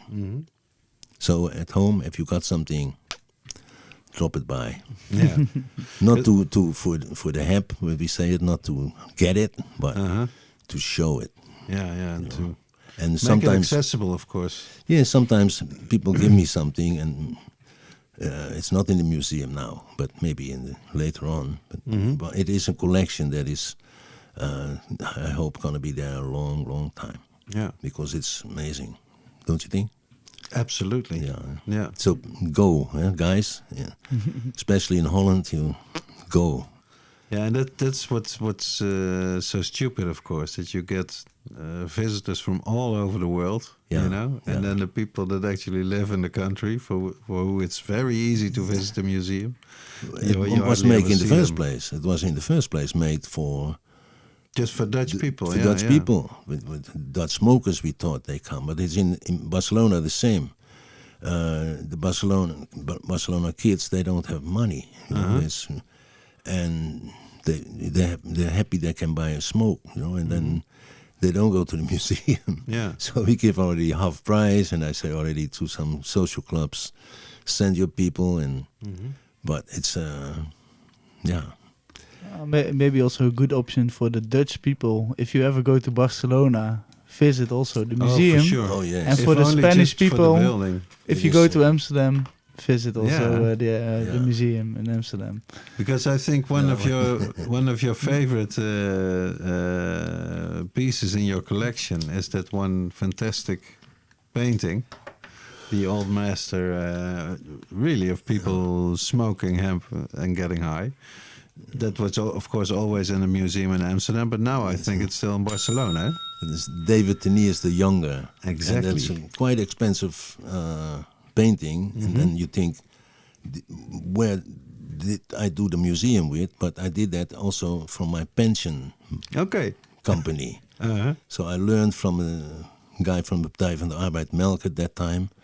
He's a political guy, and he had, in the newspaper I see, he had a pension fund in Aruba or something. And I asked my accountant, he got a pension BV, a company? Yeah, you can do also. I said, but they pushed me to go to the bank for pension shit, And I said, no, then I do that. And so I put money in there. And from that money, I bought a lot of stuff. Okay. So actually, I survived my pension stuff, It's on the wall in Barcelona. Yeah. And I'm lucky I don't have to sell it yet for my pension. Well, let's hope you never have to. No, I don't think so. I hope it's not. It's such a highlight, I'd say, in the collection. It's a fantastic painting. Yeah. And I think it's quite probable, one of your theories, that you are sure that back really in those days, the tobacco was the expensive thing to smoke, Yeah. and the hemp was more the ordinary and cheap thing to smoke, which would make sense if there was so much hemp on the fields, growing on the fields, you know. And then you can also imagine, was there already back then a lot of CBD in those hemp plants that they used? Yes, probably, yes. yeah. It was, but it was the Indian hemp, huh? Hmm. So not the Russian or the Eastern. In those days, they had a lot of Indian hemp, and that is, you have to understand that we only grow hemp in Holland before the World War II, you know, and then it stopped. Yeah. So it's amazing. And then only in France was a little bit still growing for the Bibles. They're making Bibles from hemp. And also, I think the banknotes, until they changed There's also to the euro. there's also it's also in the notes. There was also such a paradox. They have such anti-laws, but every time that they spend money, they have hemp in their hands. Recognizable fiber, of course, not easy to get. Yeah, yeah, indeed. Who is going to try to do that in France to grow hemp? Yeah. What like you had such an amazing career, and you took a lot of risks, like you say, waiting for hemp to have the big breakthrough for over 25 years. If you look into the future, what do you think is going to happen with this plant, with the industry, with hemp? How is your vision for the next 10 to 20 years? Like we're talking now, I talk a lot with Lester Greenspoon, you know, Skype, and we can talk for an hour, 2 hours, whatever. And he give the best expression, I say, the cat is out of the bag. You know, in that time already, you know, the 5-10 years ago. What happened in America is amazing. Yeah. Look at Colorado, people know or don't know, but they legalized, and everything went good. Killing 20% down. Car accidents, drunk driving, 20% down, 25.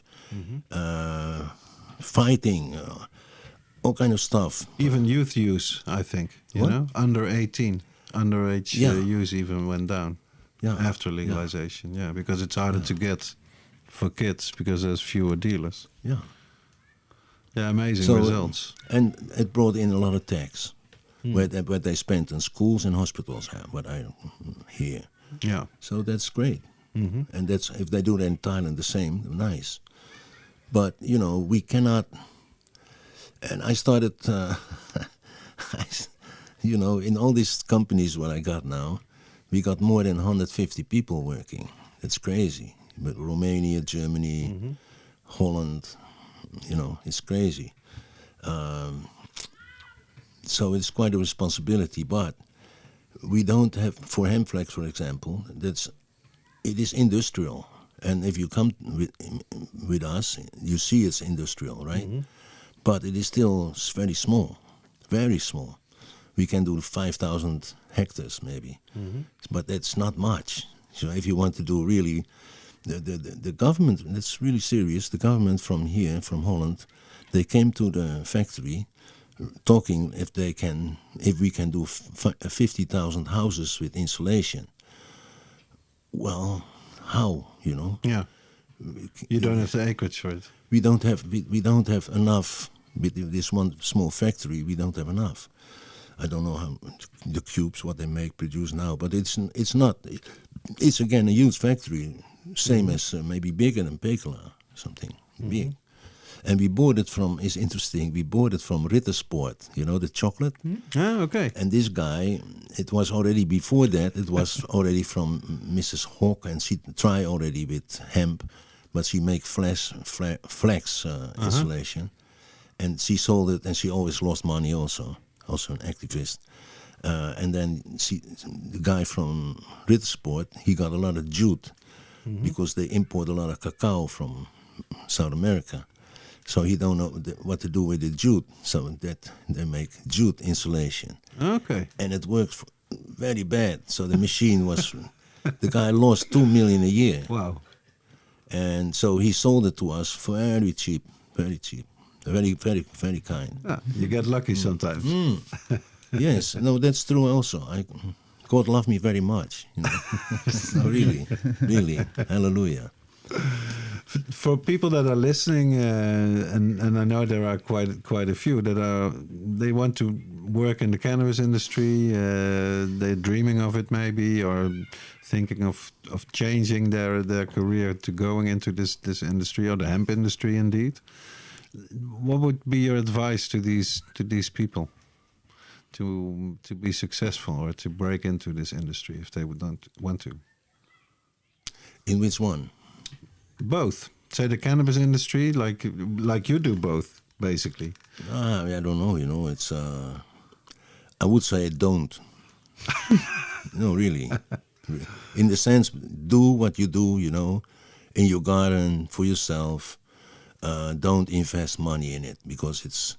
I see now also with the weed experiment, in Holland. I don't believe in it from the start. I didn't believe in it, and I still don't believe in it. It's a crazy idea. It's a fantasy. It's complicated like shit. It's. So what do you think will go wrong when they finally get to selling some weed? Well, in the first place, if it is your coffee shop, you cannot buy hash anymore. That is already stupid. In the museum in Amsterdam, I have one thing showed that the hash that come from Afghanistan is one of the best in the world. I can say what I know the best for me. And they got about $200, maybe $300 a kilo. If it comes to you buy it in the coffee shop for 16 euro a gram. Yeah. So the difference between that is so huge. And of course, the guy who smuggled it here, he deserved it because I like to smoke it. You know? Like Howard Marks, Mr. Nice, the guy from the book. He brought quite some in. Quite some, and he became a friend. You know that, right? And so for them, you have to be respectful. When they go in jail, he was 8 years in jail, I think, 8 or 9. Yeah. So it's terrible, but. If you grow a small thing, and then for yourself or your friends, okay. Yeah. But if you invest in it, be careful. Yeah. And it's, I have so many people in Malaysia that they come to me, and in Japan also. I want to make millions. What they actually say, and I say that also very clearly. You got the people who want to grow grass. And you have the people who want to grow money. Yeah. And if you want to grow money, well, work in the bank or what, I don't know, and get some from there. There's a lot of money there. But if your fingers are not green, if your mind is not clean, I get people to me very rich, really, really rich from big company and stuff. Yeah, Ben, we can do export, and you know what? It is dreamers, And when I ask how much can you invest in it, wow, let's start with $50,000. Yeah. What can you do with, And then I say, well, maybe you're talking more if you want to do big hemp organization or something. Think more about 25 million instead of, what you need. And then you still don't have it. And that's what you see in America. Canopy, the big one. The big one. They invested $4 billion, I think, from the beer, Corona beer. They invested $4 billion, not million, yeah. $4 billion. A huge sum. Huge, and they do hemp and cannabis. And Hillary Black, the girl working there, not anymore, but she was involved in the beginning as well. They're doing with the grass, I don't know, but they have too much grass in America.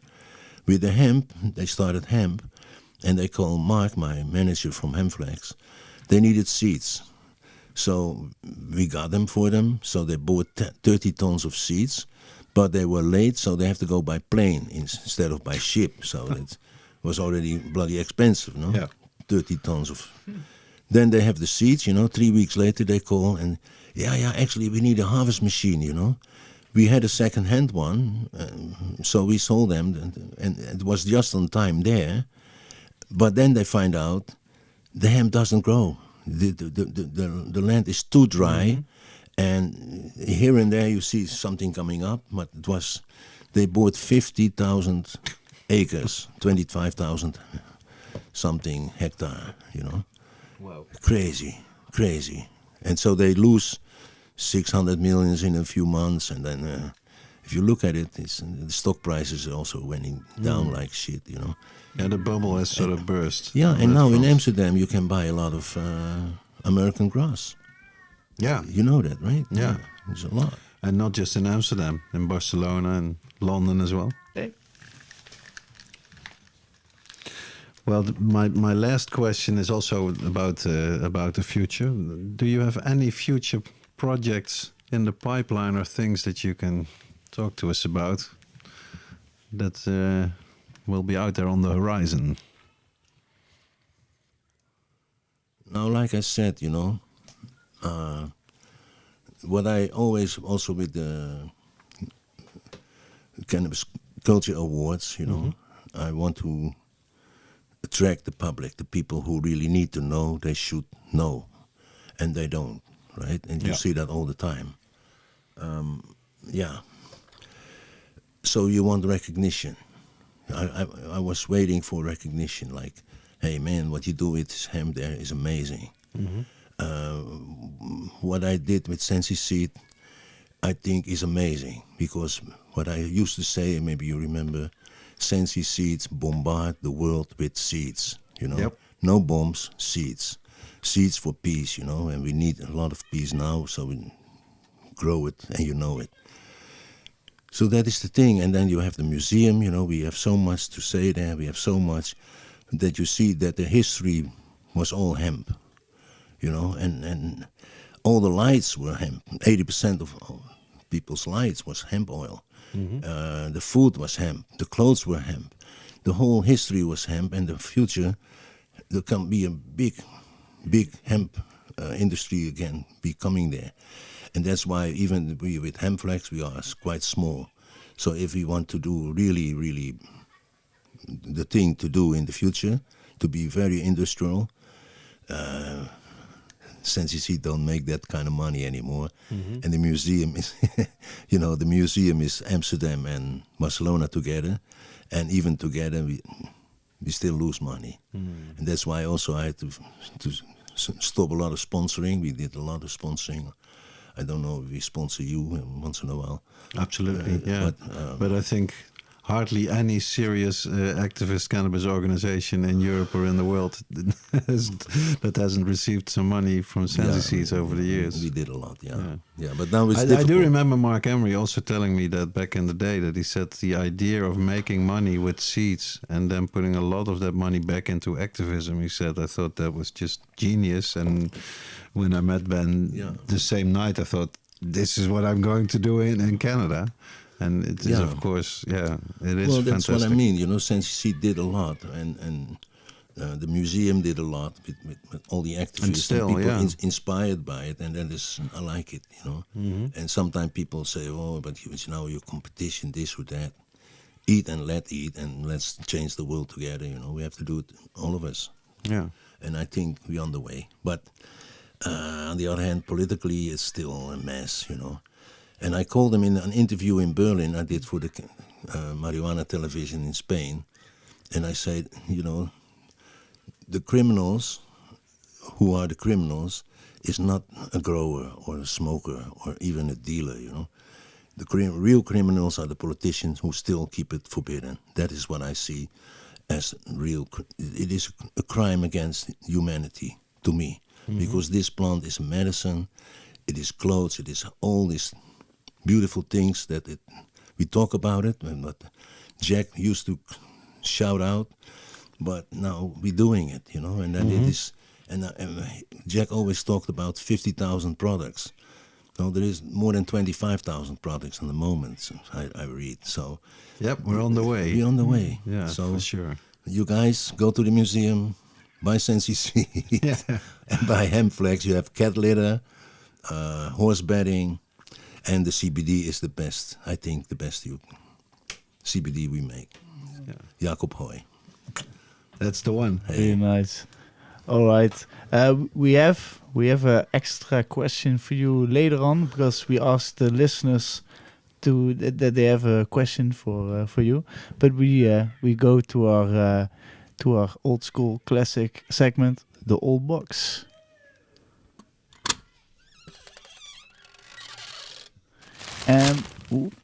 And it wouldn't surprise me if you picked something about Ben for a history segment, the old box. Am I right? Indeed, I did. I don't know if you recognize this little book, Van Ben. Miska?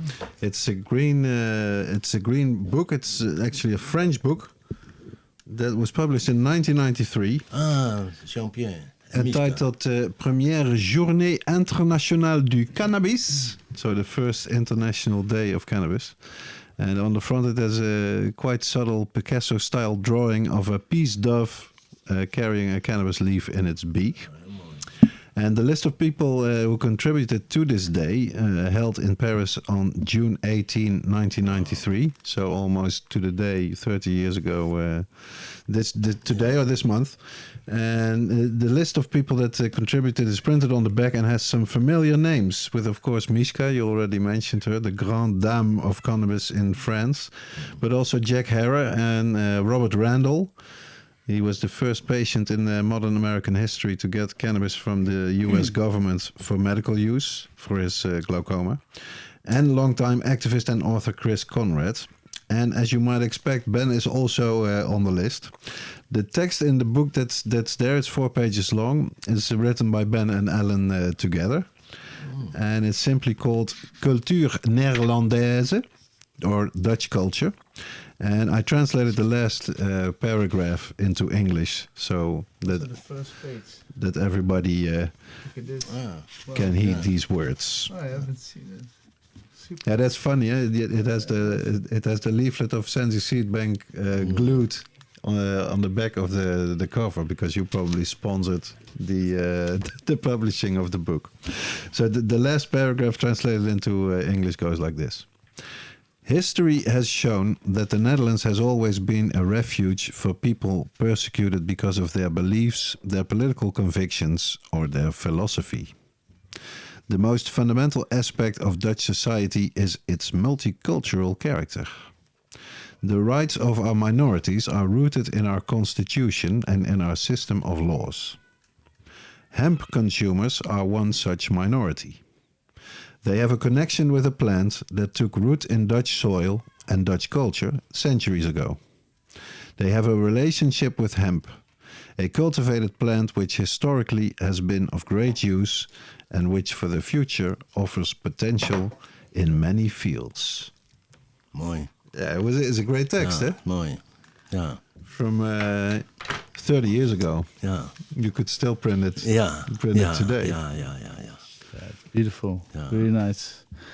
So we can close it back. We close the box. The old box. And then we go to our next segment, the listeners' responses. Yeah, I asked on Instagram if anybody had a good question where I could pick out, and there were a few nice questions, and I choose for the question of the forbidden grower, and I'm gonna translate it directly, so bear my English. If you could turn back time for one old school strain you could have back in your hands, which strain would it be? That is the dwarf. The dwarf? At Rosenthal call it the dwarf, but it was a very small plant with very small buds, and it was a crawler. You know, it instead of it grows up, it grows down, sideways, and it had very small buds. And I was in the greenhouse just there. I don't know how it came there. It was not with the other plants, so it was separate, so I have no idea. And we working, and we finish, and then I still see the plant, and the little plant. So I cut the buds, and very little buds. And I smoked it, and it was amazing. And I didn't take a clone of it, you know. Fuck. Yeah. So only once, really. You had this only once, this one strain. Yes. And then I had a good friend from France, William, also an excellent scientific grower. And he make, we have Jack Herer, and he make Jack Herer 1 and 2. One more sativa and one more indica. And one of those I lost also. So that's sorry. But it's still also one of my favorite strains, actually. Just the Jack Herer, yeah. Mine too. And the Bedrocan weed, and people can say what they want. Bedro is not Ben Dronkers, have nothing to do with it, except that I help them when they get bankrupt and they grow seeds for me. That's 30 years ago, I don't know how long ago. And they go to the medical and they use this Jack in there. And not a bad choice. It is it's still one of the best grosses I smoke, to be very honest. And so to you, like the gamma radiation and all that, it doesn't. Doesn't bother you. No, if you think you talk about radiation, you know, it's something that is around us everywhere, right? We don't know what kind of radiation we got from all kind of stuff. But I eat some hemp oil. I take CBD every day, you know. It's a remedy, and it worked like everything, man. You're good. It's so good. Yeah. So no regrets. Nice. Forbidden Grower, thank you so much. We're gonna make sure there will be a nice. We have a nice book still of Stay Fleur. Yeah, a nice photo book about growing weed in California. We're gonna Humboldt Green Gold. We're gonna USA. send it to you for sure. And the Weed of Wonder, and don't forget, it's in the museum. You can buy it in the museum. Absolutely. As well. If you don't have it yet, Amazon, the Weed of Wonder book. I don't know. Fantastic. No, but it's the best thing is I would say is visit the museum and buy it right there. Yes. Yeah, for sure. If you have any question, a suggestion for a guest, or anything else you want to share, drop us an email at info@hightpodcast.nl, podcast spelled with a T, or use our comments in our Instagram. Let's go to our final segment, the High Tea Podcast Kweekhoekje. Het High Tea Podcast Kweekhoekje. Yeah, our home growing corner. Sometimes if we have really good growers here, we of course let them do all the advice, because I know a lot about weed, but I wouldn't certainly call myself an expert grower. But then I can share also the things that go wrong. In the last episode, maybe I talked about my failed experiment to use old coffee grounds to mix with my soil. And it turned out a total disaster, because I sort of forgot to compost this shit. And then the plants, they just totally went bonsai on me. But so I changed them all over, and I had to sort of massage all the old soil from the roots and then put them in fresh soil, and happily they recovered. So it's just they have been delayed for a while, but they'll still make it to harvest, I think. Yeah, if you look at the calendar now, these are good days for growers. By now, your outdoor plants should be big enough not to get the troubles that you have when they're very small and very. When they can have a lot of problems with wind and all this shit. Very fragile. And so, it's straight growing phase now. I'm wondering myself if maybe for the first time I should try with my regular seed plants to get some clones and flower them, so that I know if they're males, to get them out a bit sooner. Yeah. Because my balcony isn't that big and I need the space. Yeah. Do people still ask you for like grow advice and grow tips at all or not, Ben? Yes, sometimes, but the thing is that we were the classical breeders, right? Breeding classical, and now we're working, that's amazing, Sensi Seeds works with Philips together, that we're doing experiments with lambs, and we have actually 2 companies who's really high professional laboratory kind of breeding, and that's a different cookie, that is really different cookie, and it is not modified, and that's nothing to do with it. It is just a different way of crossbreeding. And Alan also, he's a genius, and he say, well, I learned something from these guys, because the time is not standing still, and that is also, if you come now in our grow place, it's a laboratory. There's 3-4 guys with the white jackets and the whole. And is this going like about tissue culture or the way of backcrossing? On the way.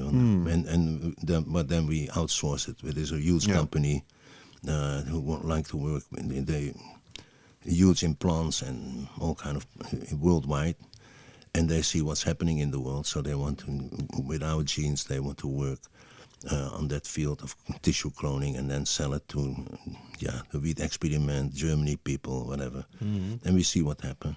And it looks okay.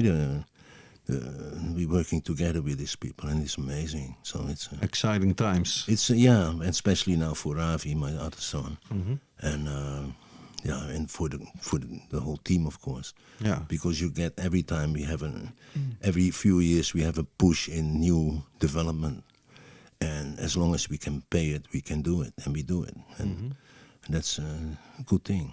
Yeah. But like myself, I'm not anymore in there. I go and visit, of course, but I don't interfere with what they do. And if you're in Malaysia, do you get the urge to grow a few plants just to look at them? Yes. And you can? No, I don't. I cannot. No, but there's more and more people who do it. And the problem, not the problem, but I was anonymous. Nobody know me, but now even the Minister of Health came to see me, talking about CBD and stuff. Okay. And but I did some lectures also for 150 doctors. And in Malaysia, they just, some doctors just say, we smuggle weed from Thailand. Yeah. And we make the oil. It's the neighbors, huh? Yeah, and they make the oil and they give it to the patient. They say it publicly. And it's there's a lot of development in the world, and I'm very happy with that. And that's what I'm waiting for. Yeah. So and it's coming. Now I know for sure it's coming. It took a long time. Also to Malaysia, you think? Yes. The minister, the thing, he was the Minister of Health, and they had election and they lost. So since they have a new government now.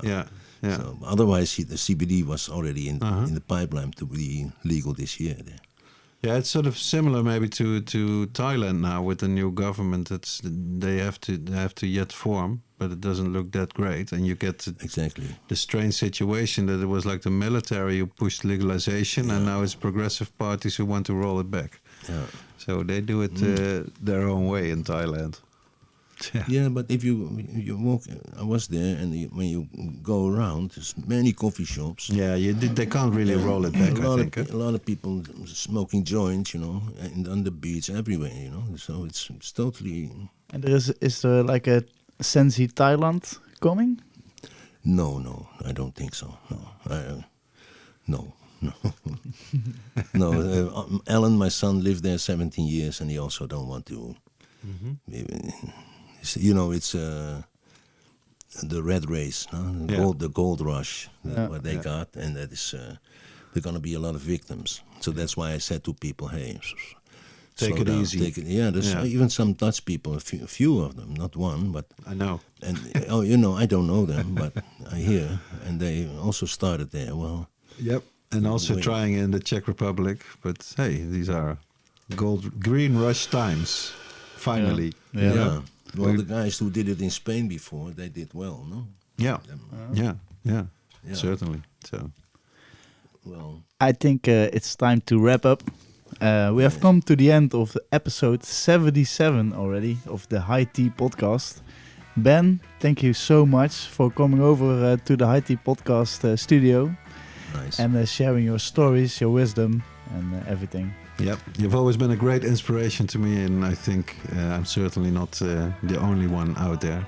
Well, so thank you again. I consider you as a friend, absolutely, and that's nice to come here. Fantastic. Good to see you. Good to hear. All right, roll a joint. Thanks to the listeners, of course, for listening. Thanks to Simon for being our technician today Yes, thank you and so much. editing this episode. Yeah, thank you so much, everybody, for listening, and see you next time. Bye bye and Bye. howdo. Howdo. Doei.